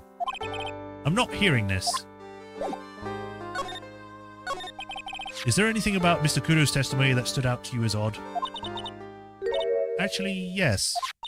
The fact that he was even testifying to begin with doesn't quite what? Well, when I took the coffee over to the victim's table, he wasn't there. It's true that there was another customer in the restaurant. Yeah, we know that already. It was Victor Kudo. But I can't really say it was an old man. Okay, then how about calling him a really old middle-aged man? No, age isn't the issue. The other customer was a woman. A woman? Are you sure, Maggie? Well, I'm not 100% sure, but I think so. So, what did this woman look like? She was sort of creepy. She had a kind of cackling laugh. Creepy? Cackling? I don't get the feeling I've come across a woman like that recently. Do I now show the picture of her? No.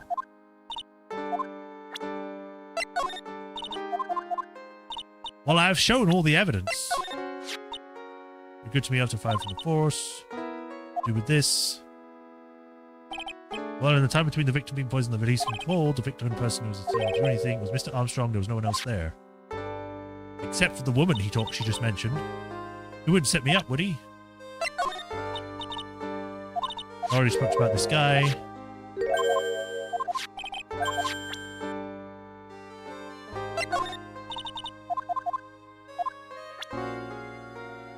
There's nothing really else to ask about or present, so I guess go back to Tribien. Is he back yet? No, he's not back yet. Okay.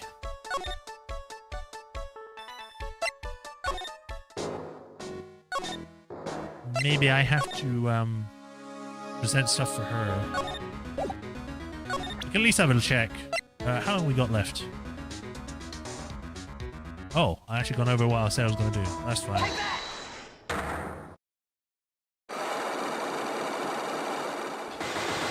So she's got a fire. Let's see if we can do this. The head bandage.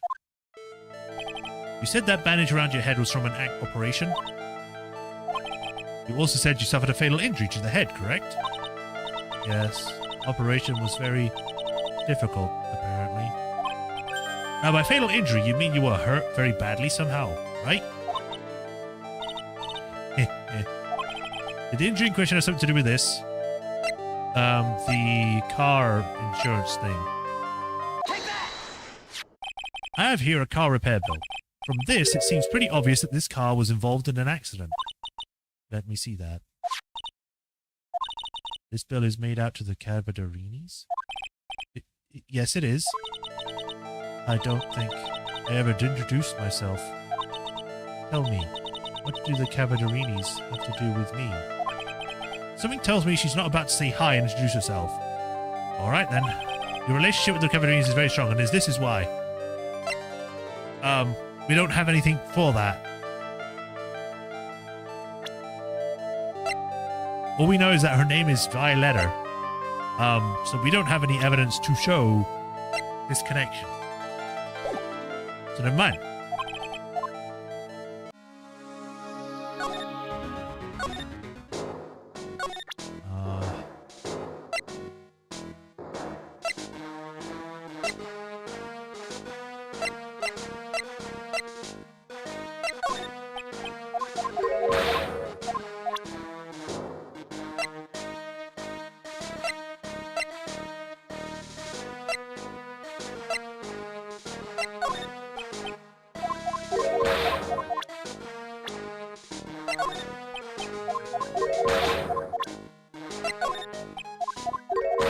Although, Oh no, I don't think that would work.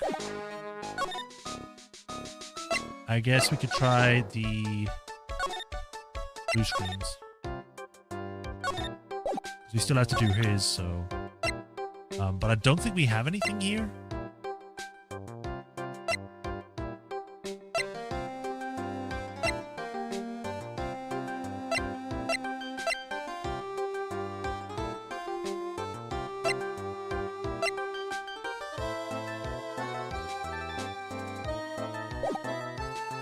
I mean, I guess I could try. Looks like I was mistaken.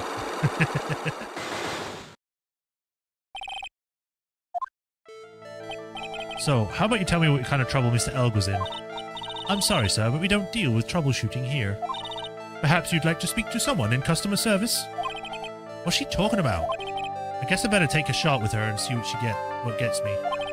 Miss Basil, let me ask you something. Did Mr. Elg have something to do with the trouble, something to do with this? No? Well, what do you think? I'm not sure. Let's ask one of the programmers. Excuse me, can you answer this man's query, please? Multitasking simulation of local variables to put sleep mode so that transmission on data aggregate nodes can be modeled correctly according to source code. Obviously. I'm afraid that of any situation you see, did you good people follow all that? Not even slightly. What was that about all that mumbo jumbo? It is exactly as my programmer explained. I'm guessing I picked the wrong piece of evidence. Would you like to input another question line? I guess it better just take a shot and see where it gets me. Alright, well I guess pen slips then. What is that? A bunch of horse racing tickets, all losing ones.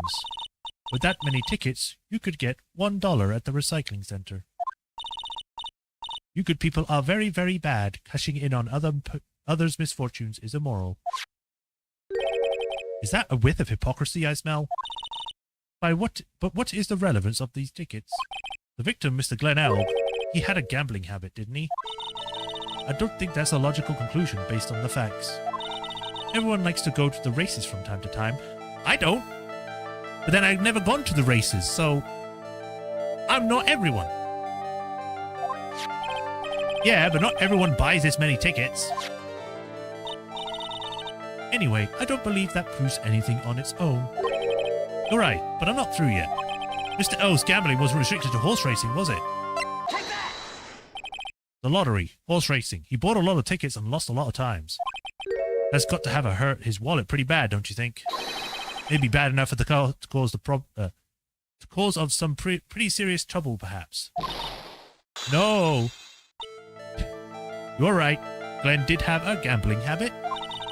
You good people must not follow his example. Do you understand? Trust me, even if I wanted to, I don't exactly have the money to buy any. Considering I'm a lawyer, I should be paid pretty well, but I'm not. I've never taken any money from any case because people just leave.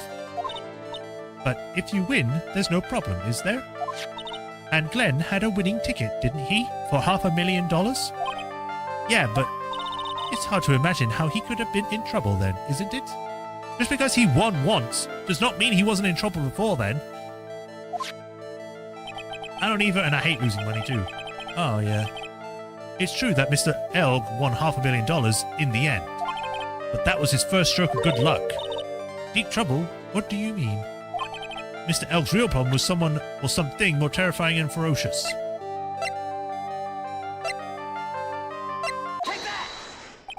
Mr. Elg met with someone the day he was killed. He even made a note on his calendar about the meeting. Meet with the tiger. What is the relevance of this? Are you trying to suggest Glenn was meeting him to discuss his debt? Yeah, that's what I'm thinking. But I've never heard of anything about this tiger before. Maybe he's not even human. Maybe he really is a tiger. I'm no programmer, but does she really expect me to buy such a messed up logic? In that case, I think it's time to introduce you to the tiger. Furio Tigre, aka the Tiger, is the boss of a loan office called Tender Lender. This is who Mr. Elg met with the day of the murder.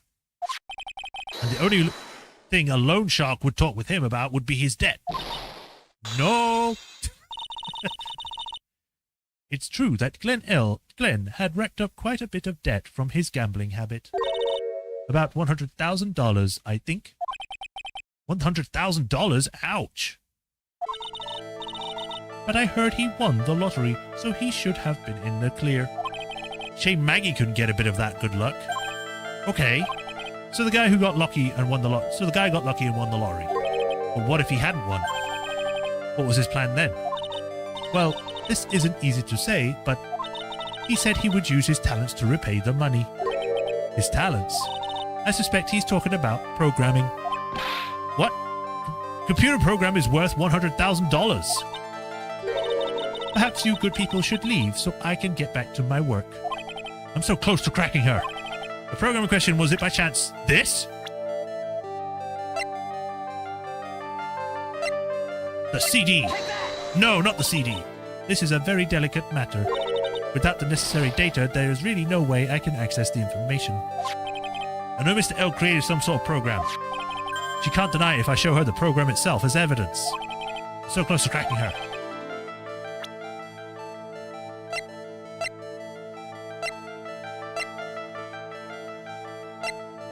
Is it gonna be the magazine? No.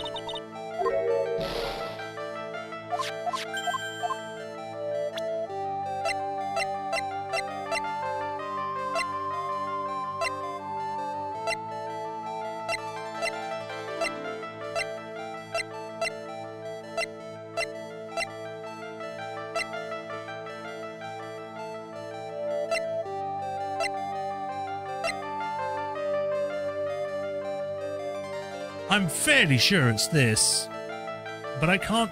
I presented it and it didn't work. Maybe I need to learn more about it.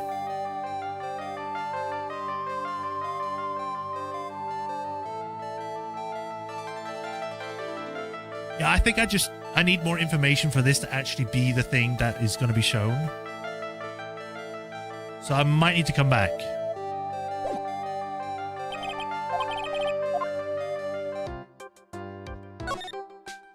Très bien. Whoops. Pittman.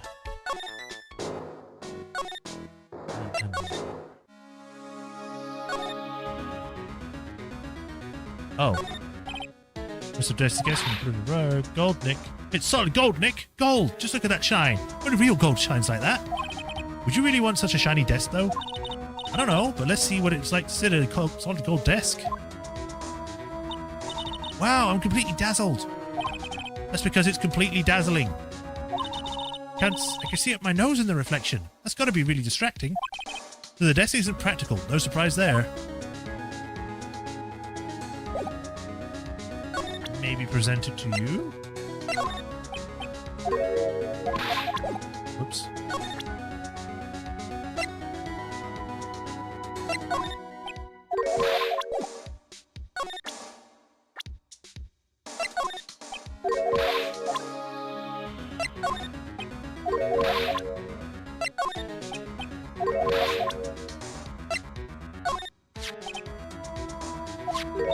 Cookie. So, I already talked about this, remember. I can't do anything with the head bandage.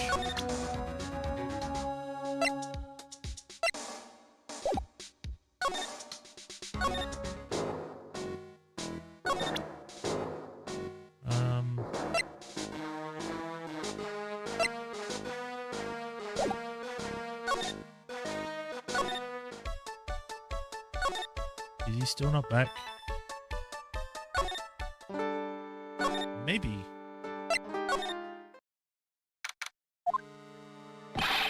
Main server just went up in smoke. Why the heck isn't the press conference set up yet? The superintendent's here already. Yeah, there's a problem with the internet too. Already told you to stop using your computer, Chief. But I'm watching videos online. I'm catching up on my Asian soap operas. I'm gonna have to wait. No! Just when some young guy who was about to confess to his son's hot trot girlfriend. Wow, this place is really buzzing. Something must be going down, something really big. Huh? What are you two here? What are you doing here, pal? Get a gumshoe. You can't be here right now. You'll be roped into the briefing if you stay. Huh? We've got big problems here today. Why? What's going on? It's a virus. A virus. A virus? There's a virus ripping through the precinct's computer systems. But I really need to ask you some questions. Okay, I'm only going to say this once, so listen up. Yes? No matter how poor you get, never borrow money from a place like this, you hear? Okay. If you've got money trouble, just go on a diet of instant noodles and hang in there. We're not thinking about borrowing money, detective. You want information. Oh, is that all? Well, let's see. Tender lender is considered to be even fishier than the average illegal loan shark. And it seems it ran into trouble just recently. Those guys have been pretty heavy-handed calling in all their debts. Really? Don't go poking your nose around in their business, pal. You'll really regret it if you set the lady. Alright, I get the picture. Hey, wait a minute. What did he just say? That lady? Who's this lady he's talking about, Nick? Better find out what this story about this lady. So what exactly is a computer virus, Detective Gumshoe? I don't know. Huh? Look, I just go with the flow, alright, pal? And here I thought detectives were supposed to be somewhat knowledgeable. You knew about computers. You literally made a freaking detection system with a freaking junk box. Now you're telling me you don't know what a computer virus is? What's with that face, pal? You think you know what a bit virus is? Well, Nick, do you? A computer virus? Sure. I mean, only in simple terms, of course. Really? Wow, you know everything, Professor Nick. Yeah, I want to call you Dr. Wright from now on. Yeah, that sounds pretty cool. Don't you agree, Dr. Wright? Why do I get the feeling they're making fun of me? Okay, fine. I'm no expert, but I can at least explain the basics to the two of you. A virus is a program that gets inside a computer and causes damage. Damage? You mean it makes the machine go boom and explode? Oh my god. No, the damage is, well, it's all internal. So the inside goes boom, right? Imagine all the case data you've stored on your PC here in the station. A virus could wipe out all of that. That's the kind of damage I'm talking about. Whoa, that's scary. Yeah, and what's even more scary is that the viruses are infectious. Infectious? Most computers are connected together on a network, right? A virus can move from one machine to another over the network. So the virus just keeps spreading faster and faster. Huh. Just like real virus, huh? But Nick, why would anyone want to make a program like that? Yeah, it takes ages to type all that stuff. Why would you want to destroy it, pal? No, people don't infect their own machines. They send the virus to someone else's. What? That's horrible. Oh, I get it. It's like when you're sneezing on Mr. Godot so he catches a cold. Right. Then he wouldn't be able to turn up to court because he's sick. He's too sick. You really shouldn't do stuff like that, Nick. It's wrong. Who? What? Where? When did and why did the conversation jump to talking about me? Anyway, that's what a computer virus is. A bad program that causes damage. And all the different viruses have names, right? I kind of feel like I've heard the name of the virus we've caught somewhere before. The name of the virus, huh? I feel like I've heard it before too. I haven't even been told what the name of it is yet.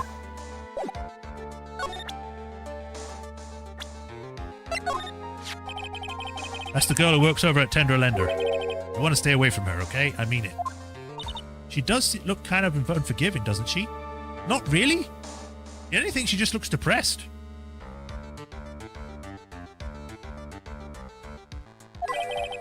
That should be the last of your worries, pal.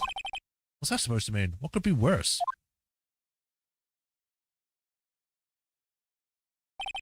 Her name's Viola Cadaverini. She's the only granddaughter of Bruto Cadaverini. Bruto Cadaverini? Do you know who that is, Nick? Never heard of him. Bruto Cadaverini is the boss of a Cadaverini family. The Cadaverinis? That's one scary sounding name. We can't touch them. They're way too powerful for the police. But you're thinking of taking them on, aren't you? No, I don't remember saying I was going to. Better get some more information about Gumshoe about this family. God, there's so much talking in this one scene.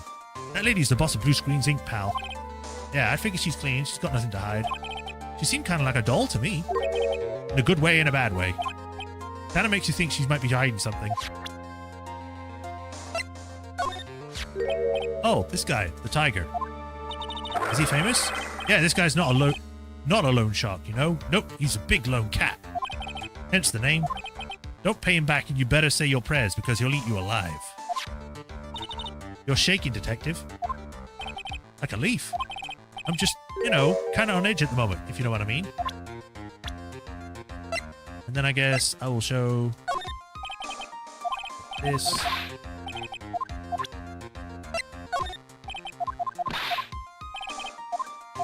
About CD. Hey, Gumshoe, about this. What? I'm trying to concentrate. Ah! This is it. This stupid name. I remember now. The Bruno guy looks like a guy from a character from AA2. Oh. I thought so. Here it comes. Don't just nod to yourself and keep me in the dark, Nick. What's going on? It's okay, Maya. You don't have to cry about it. The name's scribbled on that sports paper and written on the CD. That's the name of the virus. MC Bomber. What? Yeah, the virus that just infected every computer in the station, pal. It's MC Bomber. Can you give us any more details, please?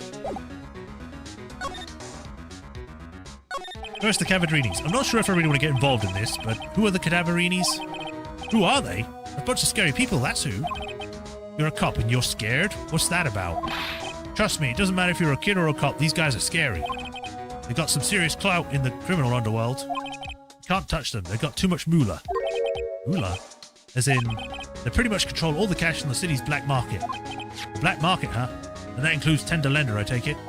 Sure, no one stands up to Bruno Cavadarini, and I mean no one. Interesting. So Viola's the granddaughter of some mafia boss then? Yeah, and everyone knows how much Bruno loves his little girl. She means everything to him. So, how did she end up at Tenderlender? I don't know, pal. But I heard she and the boss of Tenderlender are pretty tight. Tight? That's what I said in the it said in a file I read related to Maggie's case. Sounds like a pretty important clue. We already knew about MC Bomber virus for a while back. A group of criminals issued a series of demands to the head honcho of the law enforcement. They threatened to release the virus if their demands weren't met. Who are they? I don't know, some hotshots from the criminal underworld would be my guess. And now the virus has been released, huh? Yeah, in every computer, in every public office in the city. Everyone's going nuts. They're hopping around like they're dancing at a carnival. All this stuff with criminals and viruses. It almost feels like we're in a sci-fi movie. Apparently the programmer who made the virus was a real genius or something. The focus right now is on tracing the root of this virus back from the black market. You mean someone put this virus up for sale? Yeah, and because this one's so powerful, they are estimating its price tag was in the millions of dollars, pal. In the millions? A virus could be worth that much? There we go, there's the update. Ah, I can't believe it. I almost forgot the most important thing. And that is... You know, the lunchbox? How did it go? Lunchbox? You remember. The weenies? I hate weenies. Oh yeah, those weenies. So how did my weenies taste when they went down the hatch? Huh? Well, it was delicious. Yeah, that's what she said? Really? Well, not exactly. Don't worry about it, pal. I figured something would happen, so I came prepared. Prepared? What do you mean? I made a jumbo lunchbox. Oh. Do me a favor again, huh, pal, and deliver this. It sure is a heavy burden in more ways than one. I can just imagine Maggie's little eyes sparkling with joy when you bring her that. Weenies again, Nick? Tell me we don't have to eat all these too. Fills the stomach with love and plenty of weenies. Got another lunchbox. I really can't eat anymore.